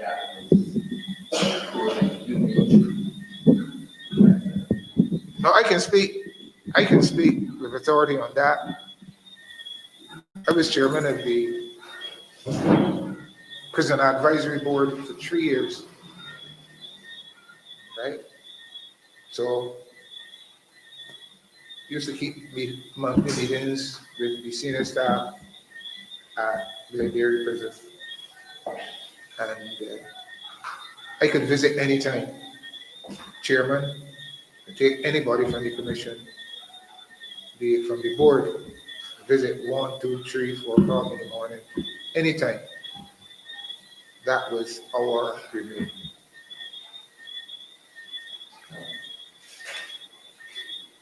But a cardinal mistake was made. Retired politicians always mess up things. With the appointment of a soldier to be prison chief. The appointment of a soldier to be a prison chief. A soldier knows a gun and he's going to shoot. He's going to be draconian. So the rehabilitative program up there was non-existent when I went. Was non-existent. because the individual did not believe in that. And I said, no. I said, no, it must change. And I set about to change it. You understand? Miss Lena Weeks, who knows about psychology and criminology and criminal justice and whatnot. I was glad to have her on my team. She was up there. And we tried our effort best to transform the rehabilitative program up there. And I was so tough on it that the prison chief refused to come to my meetings. One day he got up and walked out. He got up and walked out. I didn't make any fuss of it. I didn't tell the politicians anything because his absence would be better for going forward. You understand? So we started as an advisory board to craft rehabilitative programs for the organization. You understand? That is what we did because all he knew was a bullet. It can't happen. If you want to manage a prison, there's training at the highest level now for civilians to manage prisons around the world. But no, we saw it fit to send a soldier up there. We can't be any better. And did he resign or what? Or retired? I have no more to say. But rehabilitation is very important. The system has to be modern day. It has to involve, and I know it used to happen before, they release programs and whatnot. The teaching must be strong. The reorientation must be strong. The chapel must be working all the time. And you bring people from all walks of life to go up there to speak to those people. Right? Reorient them to society. Yeah. Tell them about the police. Tell them about the police force and why the police force, what the police force is there for. And that is not an us versus them. Yeah. There must be retooled skills. So I started that. I laid on gauntlet that we are doing this rehabilitation. You understand? In a different way. A different way. It must be more systematic. Let the fellows go home for a weekend and so on and so on. Don't see the family and come back. But these are the good ones that would not run away. Of course, you got your backup. You still have your backup in case so and so is going to see the family for this weekend and that sort of thing. Yes. So you can't be too draconian because at the end of the day, these people have to be reintegrated into society. And Barbados being such a small society, they will stigmatize you 24/7. Whenever they see you, or they don't have to see you to get on the telephone and say, look, you live in down by so and so and so, so watch out for you. Huh? You will come and back your house.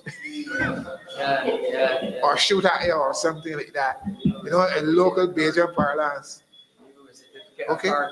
Yeah. Small society. So in our rehabilitation program, and I hope it is still going on, that you come out to the citizenry and talk to them. Talk to them. Because they have to get back inside there and live with you and amongst you and so on. You don't want people looking over their shoulder. Of course, the notorious criminals, the very serious criminals, will stay up there. They too have a rehabilitation program, but if you live for 25 or 30 years, yeah, By the time you come out, you're old and you're able to commit the crime anyhow. Right? So rehabilitation is key, and proper rehabilitation. We got a lot of people coming out in university, want jobs. They studied criminal justice, criminology, sociology, all these things. And we can employ them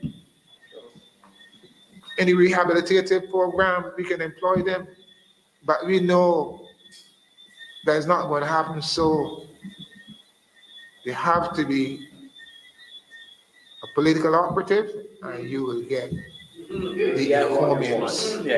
You'll get the encomiums. Despite you don't have the capacity and capability to perform in the job that you are being paid $15,000 and $16,000 a month, and we are seeing all this criminal activity about this.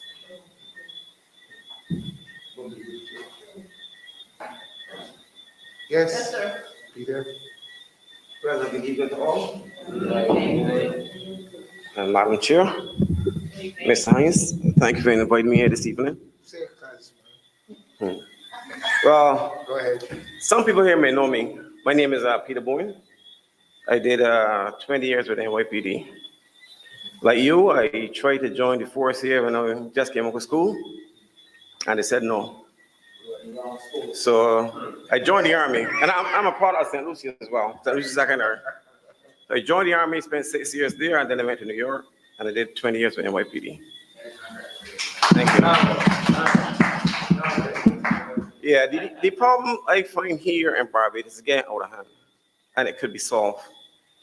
It reminded me of New York back in the 90s. It was really, really bad. Yes. A lot of drugs, a lot of shootings. And they implemented a street crime unit and stop and frisk. On the Lee Brown. Yes, please. Giant for man. Yes, giant. And Had the privilege. Giuliani may be sitting a in criminal now, caucus but with he him. was good. He made the changes. Yeah. But we need to do something about this crime situation of Barbados. And I think it could be done. You just have the will to do it. I find the policing of today has a lot to desire. Right now, you should be almost every car that drive around, you should see police doing traffic stops, checkpoints. Because you know at some point in time, these guys, I mean, there's ways you could trick them. Like, say for instance, 4 guys in a car. I mean, you're gonna search a car, say like 2 guys with suits. I mean, you can tell, as a cop with experience, you're gonna know. You can just stop and say, how you doing? We're doing a traffic stop. And you can talk to them and get the feel of them. Now, if you get 4 or 5 guys in a car, the pants down, ponytail, I'm not stereotyping, but these are the guys that's doing it. You can ask the guys to step with the car and talk to them separately. Ask them, like, where you coming from, you going. If you find the answers are different, you know there's issues with this vehicle. Yep. And like the lady said before that she's worrying about rights to get violated. As a cop, your rights will be violated. Because if you follow policing by the law, a lot of these problems would not be solved. You got to find a way. If you tell me that you don't want to search your car, to me, that's tell me, yes, I'm going to search it. Because they believe something in it.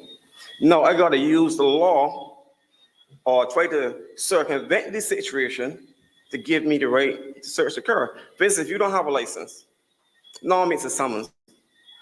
Summons is actually is arrest, but it's in lieu of arrest. So what I can do, I don't have to write your summons on the scene.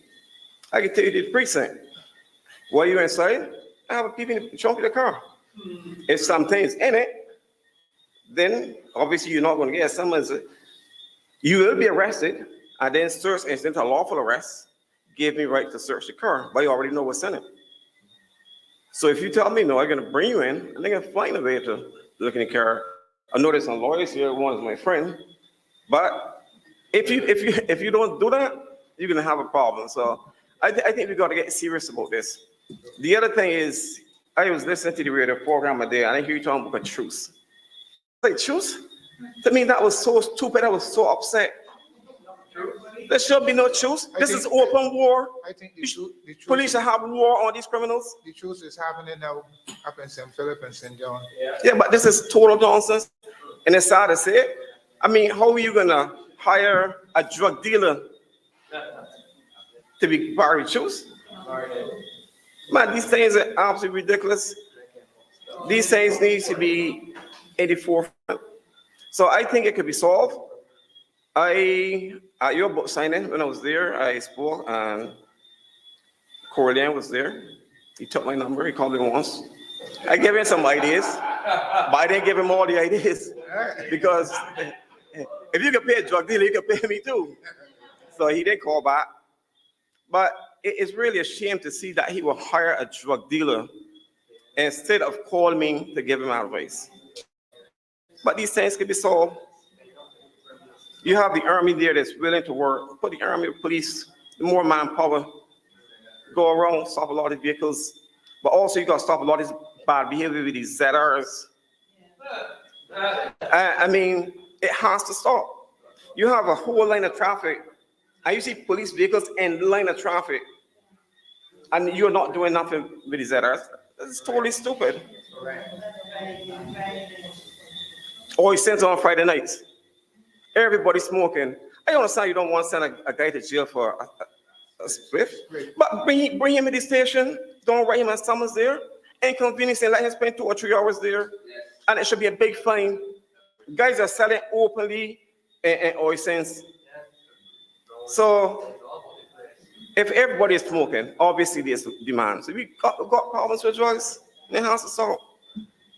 I mean, my career in narcotics, I started in NYPD. I started as a patrol cop. I was a beat cop. I was undercover in narcotics for 5 years, and I was an investigator for about 12 years. So I went through the whole reign in NYPD. Community policing is good. When I went to community policing, I did like 3 years there. There was a lot of robberies, a lot of drugs. And a matter of fact, shortly after I came out of the academy, the first month, I had 17 arrests. I went stand up on the corner, I told the drug dealers, me and you cannot be on the same corner. As long as I'm here, you gotta leave. I would go in a building and watch them. And I would just come out, take a slow walk, and grab you and arrest you. You have to go. So the cops must be active. I mean, I have over 500 arrests. Imagine it, that's it, I would say about 15 years, because 5 years I was undercover. And as undercover, we don't make an arrest, we just buy. So, I mean, I was very active, but I just decided to do my 20 years, and then that was it. But I believe that if there's a commission, maybe one time to probably sit with you, and I have some ideas that we can probably discuss. Even the motorcycles. I believe strongly a lot of drugs and guns are being transported by motorcycles because they're not being stopped by the police. That is obvious. That is obvious. But there's ways, I understand you don't want to pursue them because... You're not going to pursue them. You don't pursue them.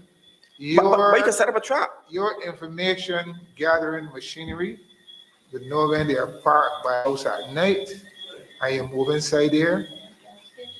Or park the gas stations, yes. Or the gas station. You move inside there 2, 3 o'clock in the morning, 4, 5, and the motorcycle gone.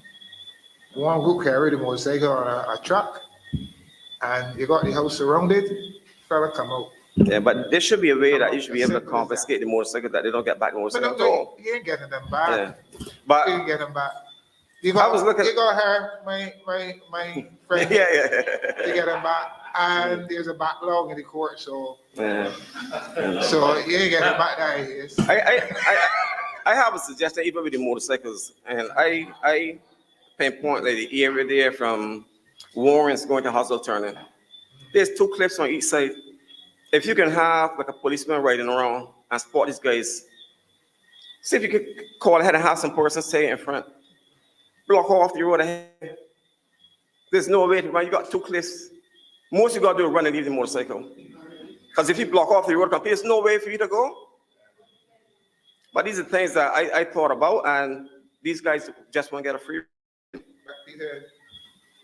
The whole question is attitude and approach in the organization and itself. And I will say it every day. Police officers have feelings, and if you supersede me so brazenly, you understand? Yes. You're gonna hurt me, and I only want my check. Yes, and I heard a couple of people made a comment about the pay. The pay is definitely too low. When I started the NYPD, pardon me? It is slightly higher than the ash cleaner's salary. Yeah, I mean, this is horrible. Yeah, but NYPD, we started at a lower rate too. But like you mentioned, there wasn't laying off police officers, but that was in Barbados. But back in New York, I think it's back in the 80s, police officers got laid off. So when I joined, I gave up a good job at the power company, going in the police force because they know they have 20 years retirement. But during the years, they got good promotions. When I retired, the salary was excellent. So salary is very important because then you're going to attract a lot more people. A lot more people, yes. And I must say, nothing against women, but police force needs men. A lot more men. So our effort here, right, is to get the men join the organization. So we are starting from the schools. You're gonna start down there in the schools, from primary school right through, and increase and enhance your program when you get into secondary schools. As I said before, 10 of us joined the police force from secondary school. Right. And if you look at the police band now in Barbados, it was a deliberate strategy on my part as Deputy Commissioner of Police. I was responsible for the band. Check the band and see with it. 96% of people in the band are school at Coach and Prairie. Yeah. Decent people. I'm not crying down Harrison College Lodge or whatever. But no, or Cormier. Some people might have to go to Cormier to event Harrison College and whatnot. But what I mean, if you're in an organization, you got to be conscious of its needs, its wants, and try to get the best people for that organization. And that was the effort on my part. And the police band were renowned now, the Dexter at the top. Not as good as the last 10 years. But another issue we have here, I think a lot of the police here are not courteous. I mean, you can even call one of the stations, and sometimes they're rude. Something they stop you. There's no need to be rude to individuals. That is a fact. Just stick a pen there. I can say it now without any fear of contradiction because I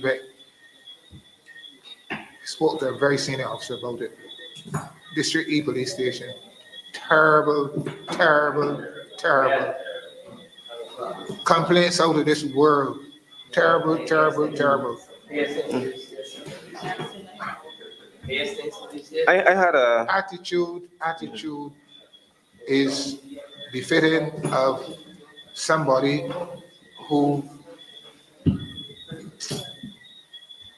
somebody out in Nelson Street or something, so, or those drug addicts or something, so they better behave. You call the police station and I ain't dealing with that there now, I got so much on my plate and all sorts of foolishness. I had an And incident. people that chevrons on the shoulder, you know, I talk about a person with a chevron on the shoulder. Huh?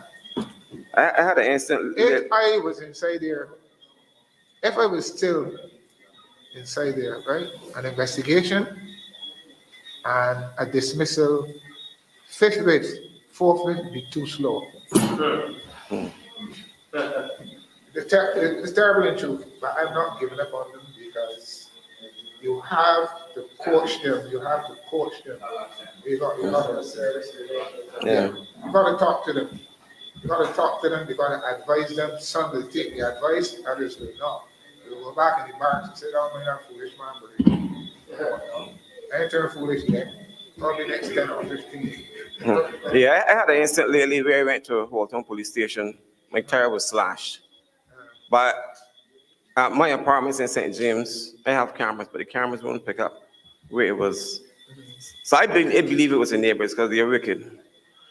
And I went to the police station. I told him I believe that the little boy, because I saw him with the back tire, probably slashed my tires. I was parked in front of their house. I said, but the cameras didn't pick them up.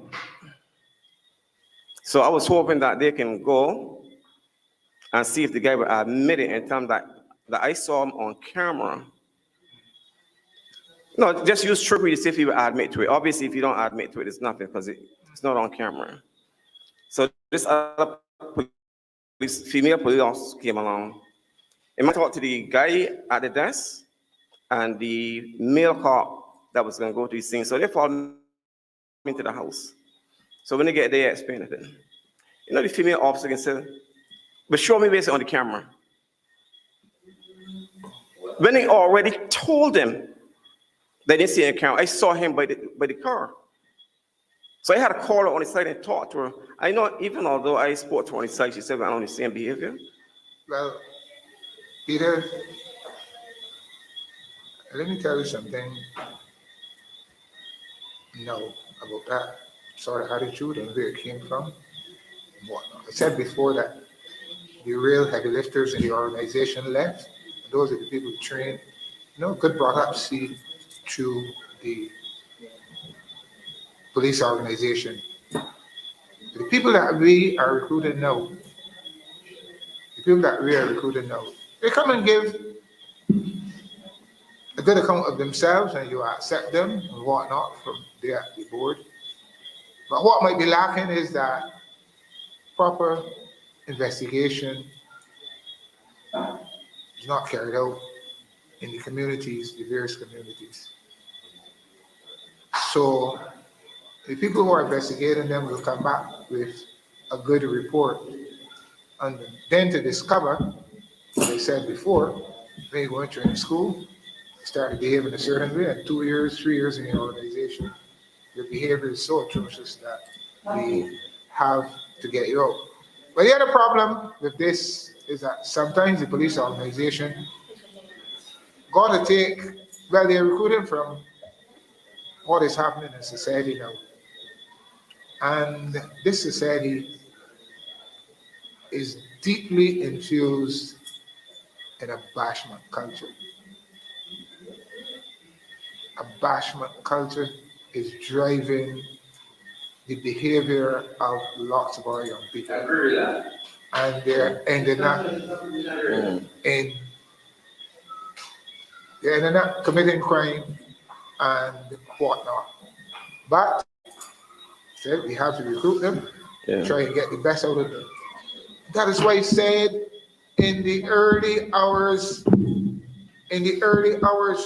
5th, and 6th form in the secondary schools, that is where that you are going to put your future police officers from.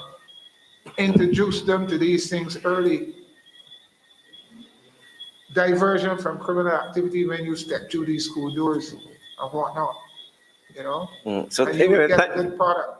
thank you for giving me the opportunity to speak, and maybe sometime we could meet up and I'll give you the other ideas I have. Sure. Thank you much.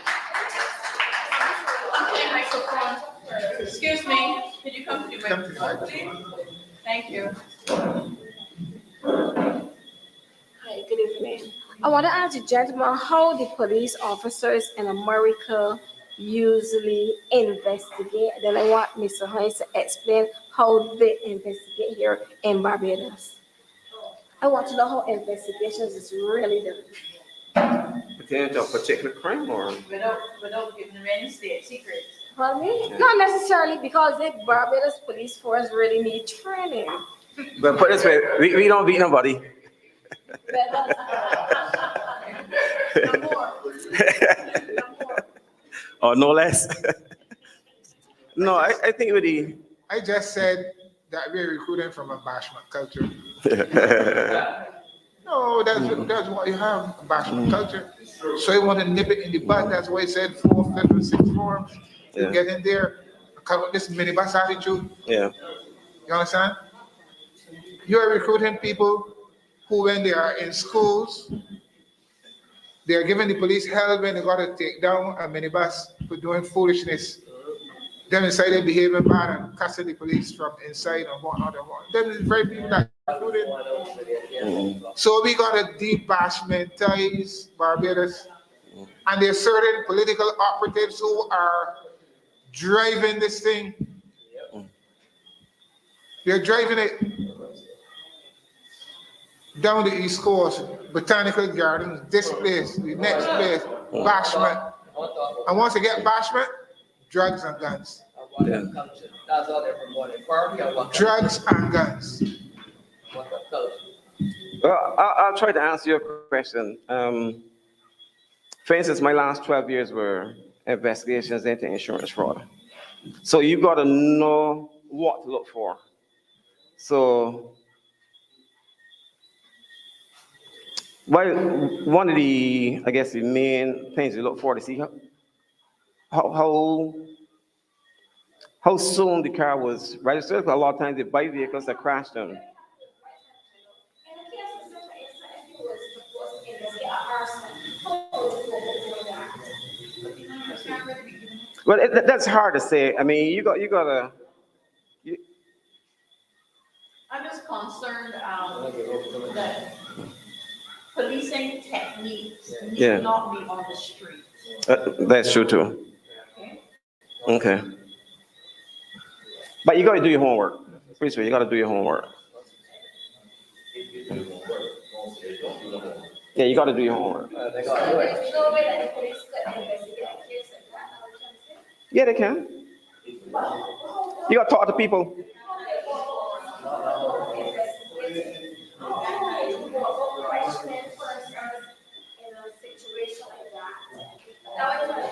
Just speak to people and see if they hear anything, see anything suspicious.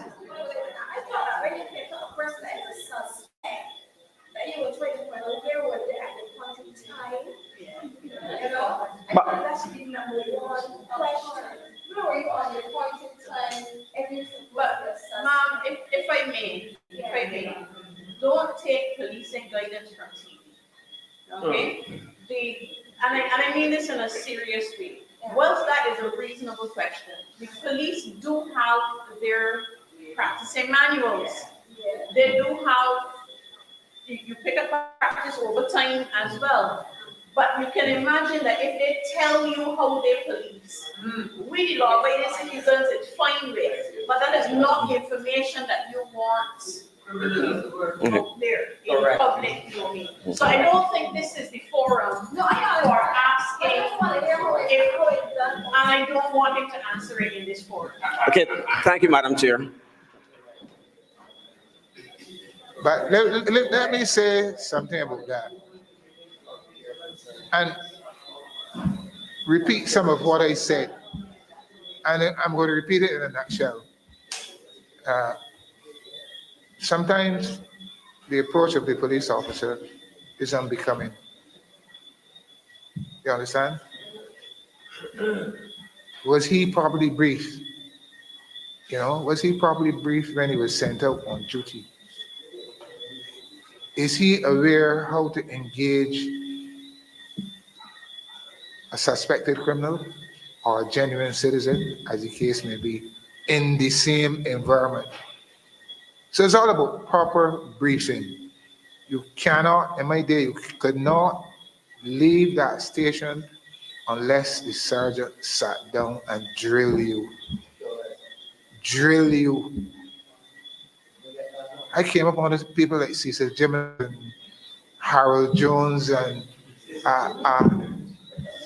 those people, so who were community practitioners.